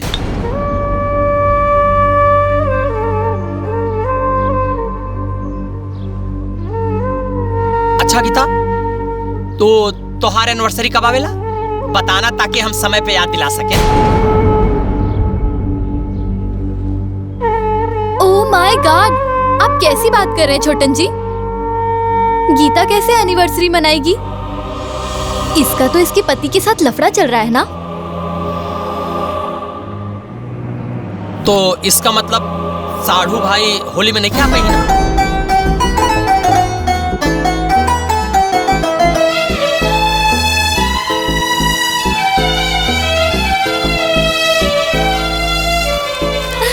कितना सुंदर है ना।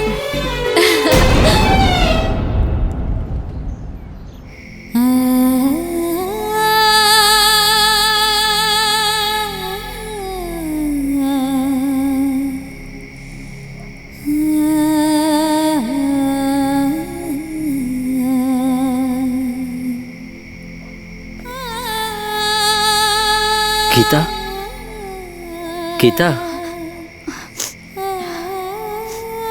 हम तुझसे कुछ बात करे चाहता नहीं बिटिया। देखा बिटिया, तू एक मूर्ख औरत के फेर में पड़ के अपन जीवन खराब मत करा। कैसे कि शादी के बाद बेटी के घर मायका ना ससुराल होला। तोहार माई जवन अपना पति के वैल्यू ना कर सकली, वो तोहार पति के वैल्यू कबो ना कर सकेली। अब अनीता तो बेवकूफ ही है। तू बेवकूफी मत करा बेटा। शादी दो संस्कार, दो परिवारन का बंधन होला। दो परिवार के सहयोग से निभावल जाला। तुहार पति, तुहार ससुराल ही तुहार सब कुछ है बेटी। बात के समझे की कोशिश करा। हम तुहार बाप हई। हमरो तोहरा से बहुत प्यार बा बेटा। तोहरा खुशी के परवाह बा हमें। जीवन के चिंता बा। तू अपन बुद्धि विवेक से सोचा। बस हमारी यह सलाह बा। ऐसे ही केहू से जुड़े न हौसला रख बेटा। हौसला रख। सब कुछ लिख ले बड़े वो विधाता। हौसला रख। बिना रे पिया के सब शोभे न सिंगारवा। जाए दे हमरा के सजना दुअरवा। गीता बिटिया, यहाँ का कर तू बैठ के अकेले? कुछ ना मम्मी। चला खाना खा ला। चला आजा।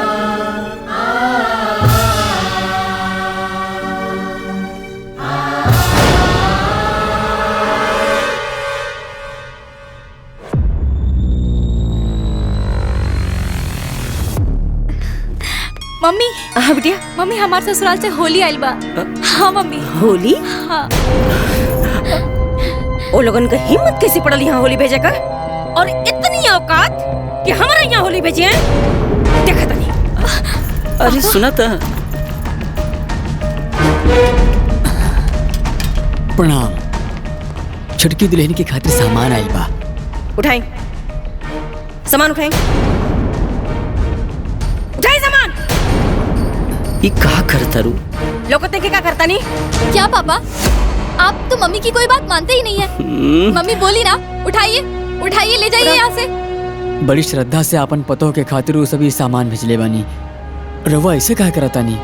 अरे आग लगाओ इसने भिकमंगन के सरथा में। का लगा था कि कपड़ा अबीर गुलाल हम अपने बिटियन के नहीं खरीद सका? जाके कह दो उन्हन से कि बबीता देवी ऐसे ने सामान के लात मारे नहीं।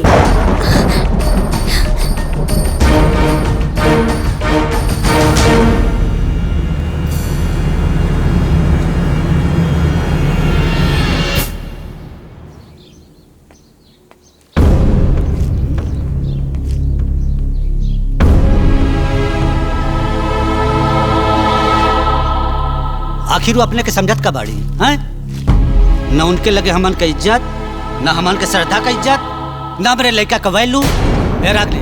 हाँ बाबूजी। राजू के फोन लगाओ। अब बात कपार से ऊपर चढ़ गई है। हमनी के जितने इंसानियत दिखावता नहीं जा उतने कपार पर चढ़ जाती है। लगाओ फोन। अरे रुको, देखी बात के जितना खींचब बात बढ़ेला घटेला ना। अरे माई, केहू कितना बर्दाश्त करी? वो लोग हर बात पे नीचे दिखावता रे, ऐसा थोड़ी ना होला। चुप। ज्यादा आवेश में ना विवेक खत्म हो जाला। लेकिन हमन के इतना गिरल थोड़े बाड़ी सन कि हमन के साथ ऐसा बर्ताव। हे जी, शांत हो जाई। अशांति से काम ली। साल भर पे होली आइल बा, पहले शांति से होली मना लेल जाओ, ओकरा बाद देखल जाई का करे के बा। चले।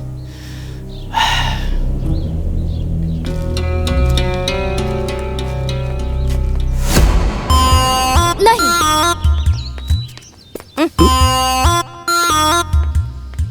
ओह माय गॉड, देखो ना मम्मी, बार बार छोटन जी कह रहे हैं कि आज होली है तो मेरे मम्मी पापा से आशीर्वाद ले लो, आशीर्वाद ले लो। कहे वो लोग भगवान हुआ का कि वो लोग का आशीर्वाद चाहिए का दामाद जी?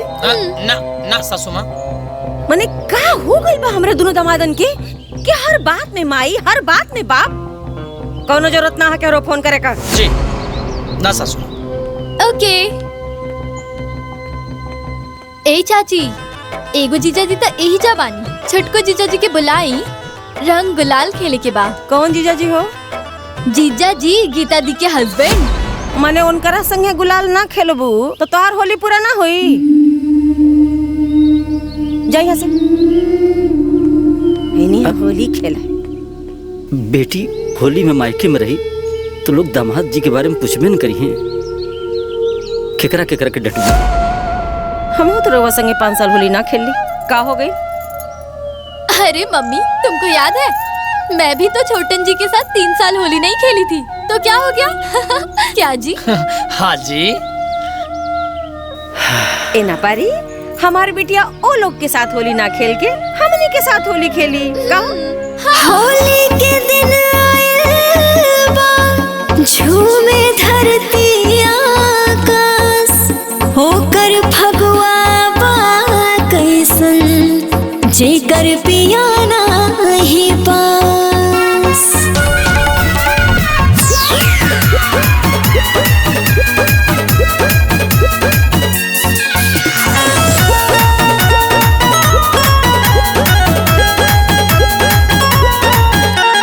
होलिया में छछनता जियवा हो, पीवा पड़े नाही पंजरा, पीवा पड़े नाही पंजरा हो, पड़े नाही पंजरा। फगुआ खेलेली कुलतिरियावा हो, खूबे लूटा तारी लहरा।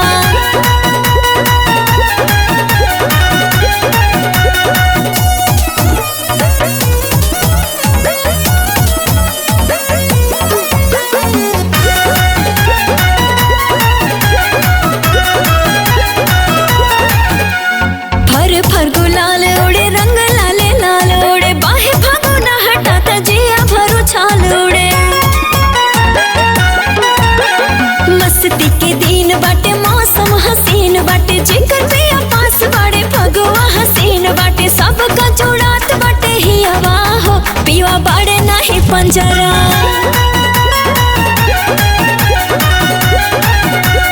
होलिया में छछनता जियवा हो, पीवा बाड़े नाही पंजरा।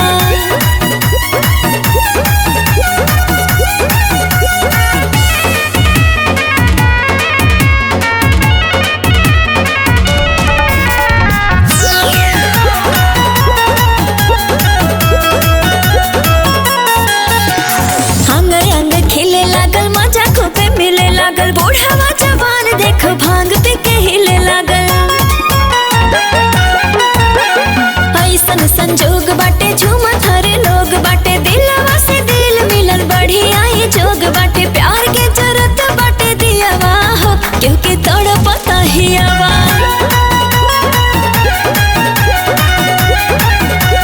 होलिया में छछनता जियवा हो, पीवा बाड़े नाही पंजरा।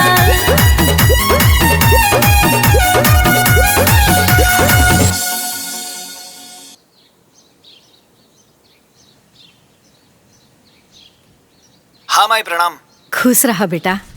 और होली ढंग से बीत गई? घर में ना बेटा ना पतो का होली ढंग से बीती। ए बेटा, तारा आजकल दुल्हन से बात होता कि ना?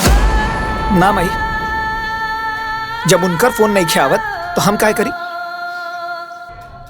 तो हार लोगन से बात होता का? ना बेटा। हमके तो समझ में ही नहीं खियावत कि ये झगड़ा कांड कैसे हुई। हट पगला, ये कोनो झगड़ा थोड़ी है रे। इतना रगड़ा रगड़ते रगड़ाते खत्म हुई, इससे ज्यादा ना सोचेंगे।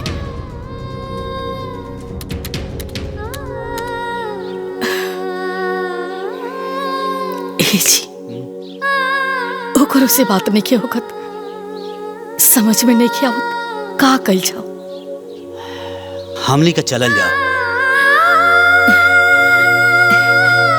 ठीक कहा था नहीं रहुआ।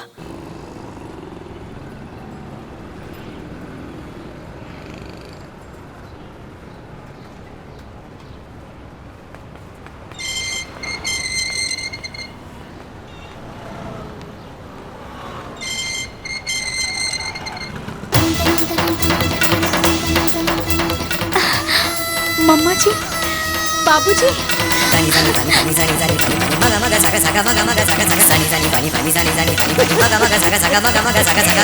पाँच लाख 5,0595 का हार गिफ्ट के लिए होली पर तनी संभाल के रखिए। बड़ी लापरवाह किस्म के हैं।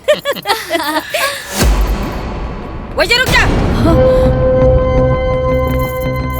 रउआ लोगन के हमरा औकात में और अपना औकात में कोनो अंतर लौकेला कि ना? माने कि हम पागल रहनी है कि जौन रउआ के घरे में अपने बिटिया के बियाह के लिए बनी। या हमार मती मारल रहे कि जौन एगो बेरोजगार लड़का के उठा के अपन दामाद बना लेनी। ई सब हम अपने बिटिया के ऐश और आराम खातिर कैले रहनी है, रउआ लोगन के सुख और आराम खातिर नहीं भाई। ए सुना सुनावा। बात आराम से भी तो हो सकेला ना। इस सब के लिए चला बैठा हुआ, नाश्ता पानी करावा, फिर बात हुई ना। कि वो अपना रिश्तेदार से ऐसे व्यवहार करेला का? रिश्तेदार? कहाँ का रिश्तेदार?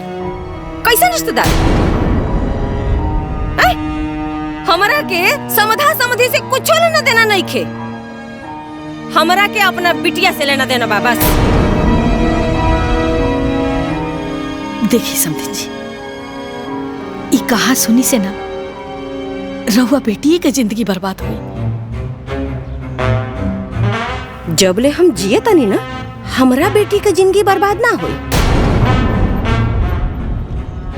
राउर बेटा के जिंदगी बर्बाद हुई। रउआ गलत सोचता नहीं। अच्छा तो सही कैसे सोचल दी इहो बता दी ना कि एगो माई से बढ़ के बिटिया के हित खातिर, सुख खातिर के सोच सकेला? रुआ बताई।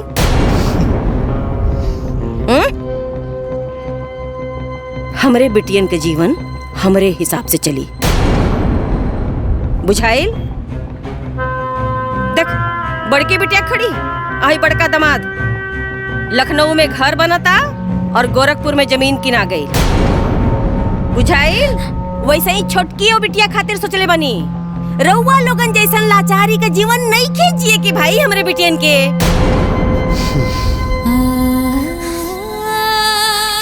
समझी जी, रहुआ बात समझे की कोशिश करी।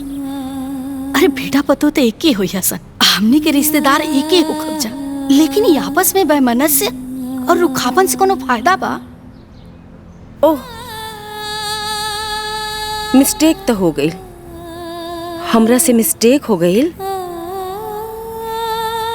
कि तू लोगन के हम अपने रिश्तेदारन के लिस्ट में शामिल के देनी। मिस्टेक हो गई हमरा से। अपना बेटियन के सुख के खातिर हम कुछ भी कर सकते नहीं। जा लोग यहाँ से।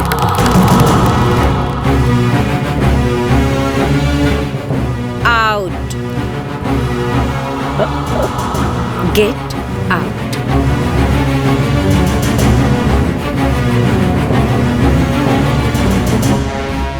Gate out, get out, get out. आन बान में बतिया बिगड़े, भइल रोही जाला सोचल सगरे। देर बहुत हो जाला जब ले हो,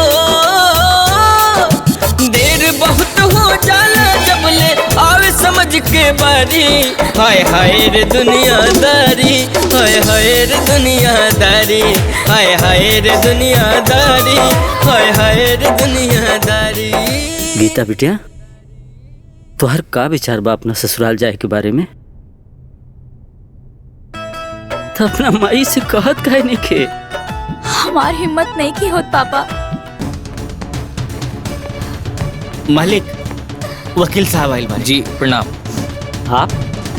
जी मुझे बबीता देवी जी ने बुलाया है। काहे? हम बतावता नहीं। जी प्रणाम। निकालिए वकील साहब।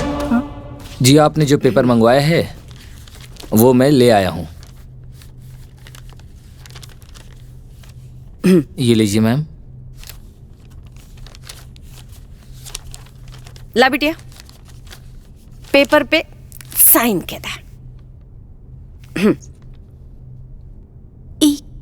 कहा मम्मी? तलाक के पेपर।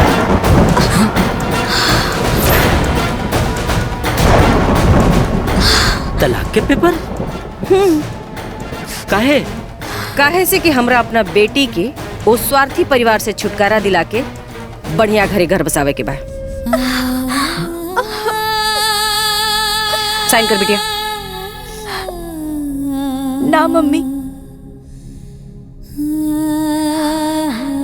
ओह माय गॉड, क्या गीता, मम्मी तुम्हारी भलाई के लिए ही बोल रही है। चलो साइन करो। गीता, हमारी बात ना मनबू? गीता साइन कर। ना मम्मी। ना। कबो कबो औलाद के दुश्मन होले बाप महतारी। हाय हाय रे दुनियादारी, हाय हाय रे दुनियादारी, हाय हाय रे दुनियादारी।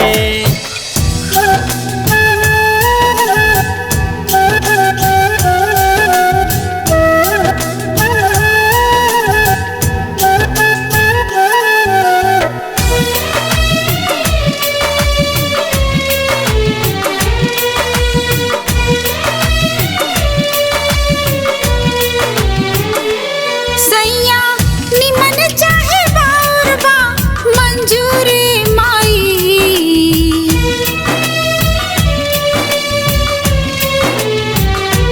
सैया निमन चाहे बाउर बा मंजूरी माई। बाकी जाइब हम ससुरवा जरूर माई। बाकी जाइब हम ससुरवा जरूर माई।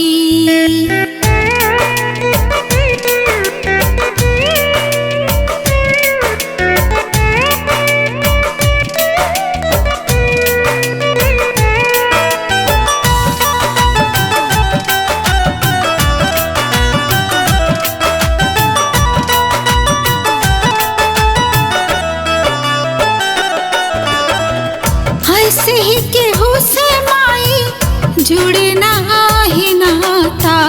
जीवन में सब कुछ लिख ले बाणे ओ विधाता।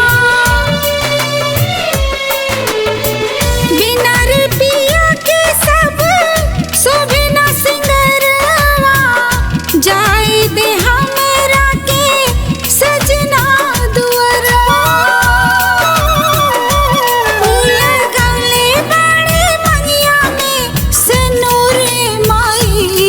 बाकी जाइब हम ससुरवा जरूर माई। बाकी जाइब हम ससुरवा जरूर माई।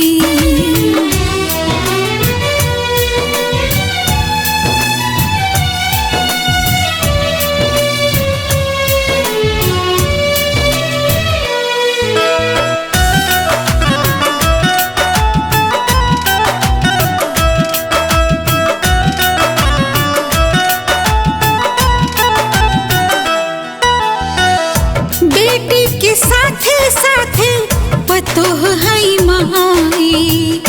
नैहर ससुरवा हमके सब कुछ चाहिए।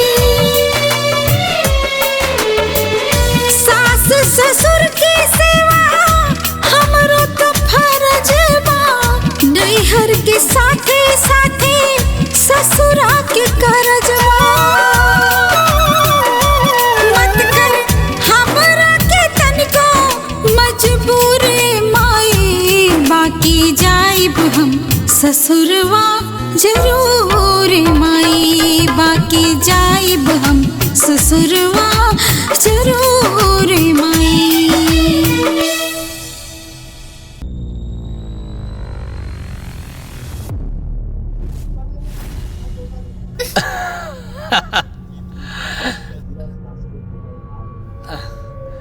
मम्मी ये चैनल चेंज करो ना। ली सासू माँ। अरे साइन कर। ये कहा? साइन कर। तलाक। हम तोरा के तलाक देता नहीं। क्या पापा आपका दिमाग खराब हो गया क्या? मार दिमाग खराब हो गई बा। साइन कर। तोहर हिम्मत कैसे भइल हमरा से तलाक लेवे का? चुपचाप बैठ और साइन कर। अरे कर साइन। हलवा भैला की साइन के देई? दिमाग खराब भले राउर का? पगला गल बनी का? इतना आसान होला तलाक लेवल? अब ई सब पापा साइन करना तो मार के कपार फोड़ दे। ई सब का करता नहीं जी? कौन बात पे हमसे अब तलाक लेवल चाहता नहीं लोग? हमार कौन गलती बटे? गलती पूछा तारू? हमरे दोनों बेटियन की जिंदगी बर्बाद करके तू पूछा तारू की गलती कहा? हम बेटियन की जिंदगी बर्बाद करनी? अरे हम बर्बाद करने के उन्होंने की जिंदगी आबाद करने की कोशिश करनी। ये हमके बहुत पहले कह देवे के चाहता है।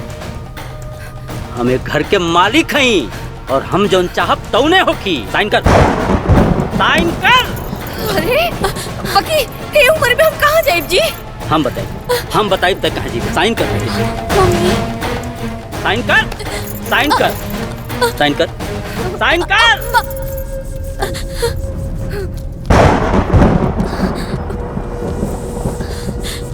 चल तो के बताओ तनी कहाँ जेबे तू?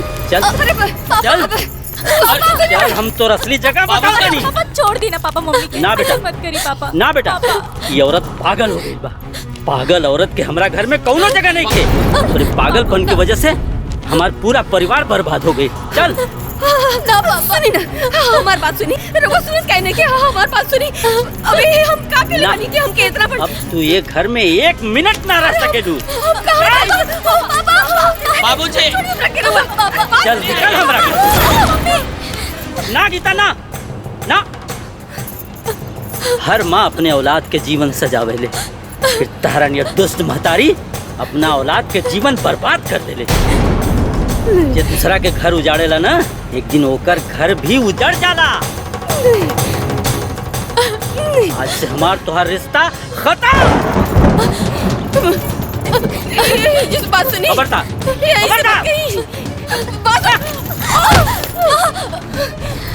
समाधि आई बाबूजी।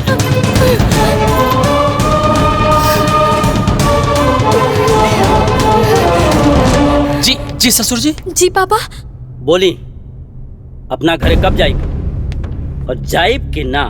ससुर जी हम ता सासू माँ और रहुआ बेटी के दबाव में आके यहाँ रहता नहीं ना के अपन घर परिवार माई बाबू के छोड़ के यहाँ रह के चाहिए। ससुर जी बताइए ये मेरे और मेरे माँ के ऊपर इल्जाम लगा रहे हैं। वैसे भी आपका परिवार कुछ कम है क्या? इनकी माँ एक नंबर की झगड़ालू और इनके बाबूजी एक नंबर के स्वार्थी। इनका तो पूरा का पूरा परिवार ही गलत है। मैं तो सिर्फ निकम्मी माँ की चमची स्वार्थी औरत हमरा घर परिवार वालों से अलग कर देले। वो बेचारे कुछ भी न बोले फिर भी आज वो गलत बाड़े। ओह माय गॉड, आपने मुझे निकम्मी कहा, स्वार्थी कहा, यहाँ तक कि मेरी माँ की चमची भी कहा। हम तोरा के निकम्मी बोल लिया। एक भी शब्द अगर हमरा परिवार के बारे में गलत बोलूं ना ससुर जी तो सासू माँ के तलाक से अलग कर देले बाड़े। हम तो बिना तलाक के तोहरा के ले जाके बीच नदी में गला दबा के मार डाला। अरे हमरा के तू नामर्द बना के रख ले रहलू। हम तो आपन जवान खातिर बंद रख ली है कि घर में शांति बनल रहे। कितना टॉर्चर सहनी है, इतना जलील भइली है, फिर भी हमार दिल जाना था दिल। बस दामाद जी जाइए अपना घर परिवार के लेके आई। जी ससुर जी। गीता। जी पापा। अपना ससुर से बात कराओ बेटा फोन लगा के। जी पापा।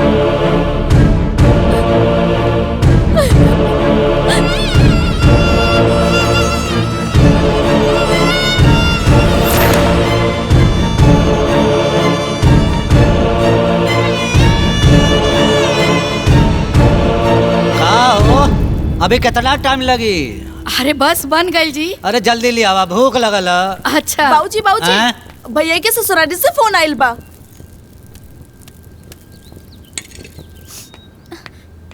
पापा ली बाबूजी।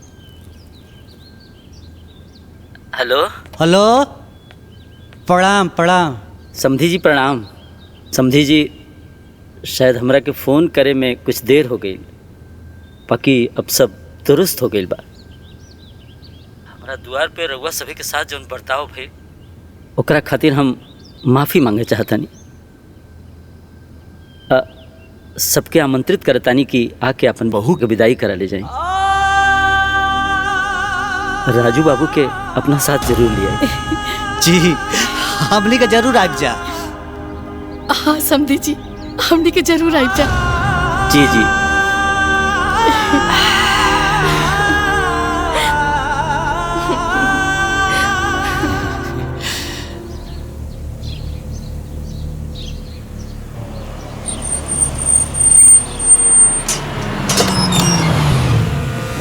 ममता का बाहूं जहर हो जाला।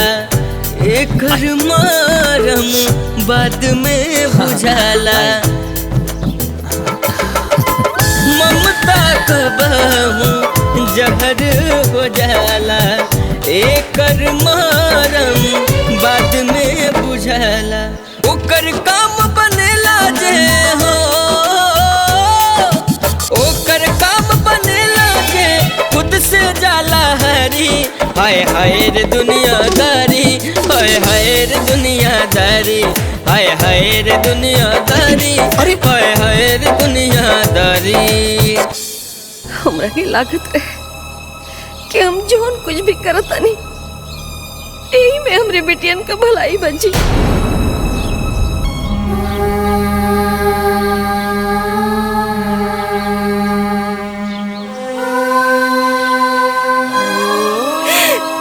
बाकी हम गलत रहनी जी। हम ही ना समझ पाऊनी कि ब्याह के बाद बेटियन पर ओकरे ससुराल का हक होला ओकरे पति का हक होला।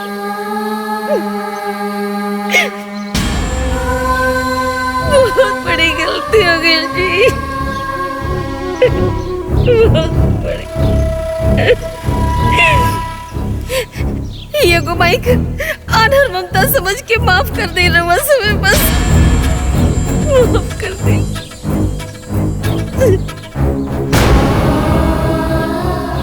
ओ मैं हमरे बेटी को कोनो गलती ना वो लोगन के सजा मत दे जोन भी सजा देवे के हमरा के दे बेटियन के नहीं।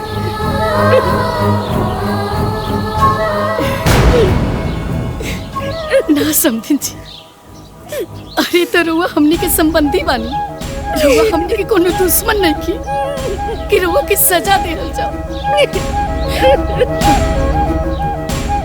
जवन रौरा अपना बेटी खातिर सोचनी वह तो हमनियों के अपना बेटा खातिर सोचनी जवन कहनी वो अपना बेटी खातिर कहनी तो हमनियों के तो अपना बेटा खातिर कहनी सन। चली सब बराबर हो गई चलिए अब चलिए।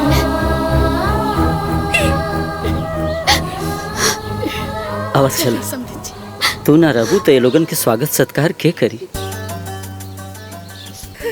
और फिर बिटिया के विदाई भी तो करे के बा ना।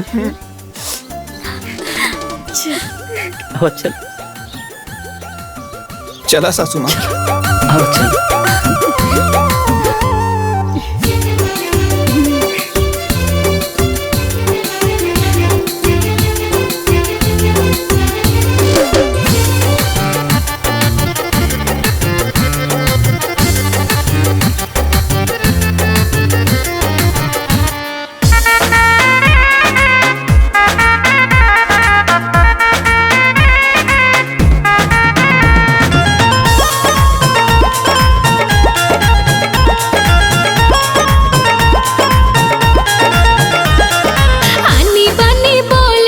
ससुरा के हाई है मोल देखे में तो बड़ा सुहावन लागे लाई दूर के ढोल। पानी पानी बोल ठोल ससुरा के हाई है मोल देखे में तो बड़ा सुहावन लागे लाई दूर के ढोल। कबो खट्टा मीठा कबो लागेला झरहार कबो खट्टा मीठा कबो लागेला झरहार। ससुरार के दुलार जैसे आम के आचार ससुरार के दुलार जैसे आम के आचार।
रिश्ता के गहराई रहेला सबके साथे साथे बन के परछाई। ए रिश्ता में होला हर सवाद के भरमार, ए रिश्ता में होला हर सवाद के भरमार। ससुरार के दुलार जैसे आम के अचार, ससुरार के दुलार जैसे आम के अचार। ए बहनी लोग, बिटियन के ब्याह के बाद उनके शादीशुदा जीवन में दखल देवल ना अपने जीवन का सबसे बड़का गलती बा। हम तो ये गलती कइये देहनी, रउआ सभे मत करो, बहुत दुर्गति होला जी। यानी अंत भला ते सब भला। ससुराल के दुलार जैसे आपके अचार।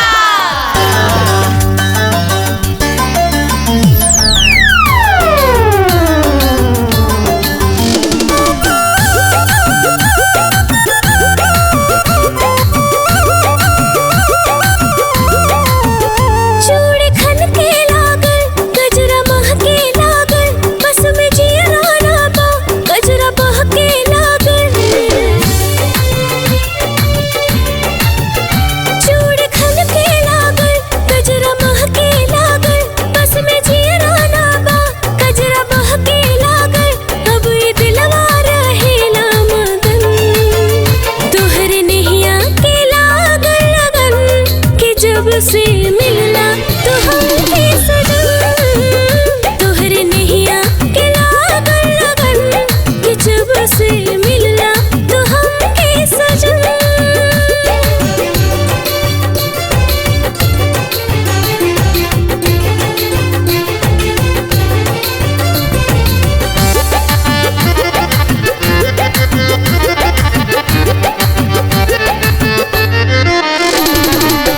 कैसन जादू कैल गुजरिया हर घड़ी खोजल तो के नजरिया।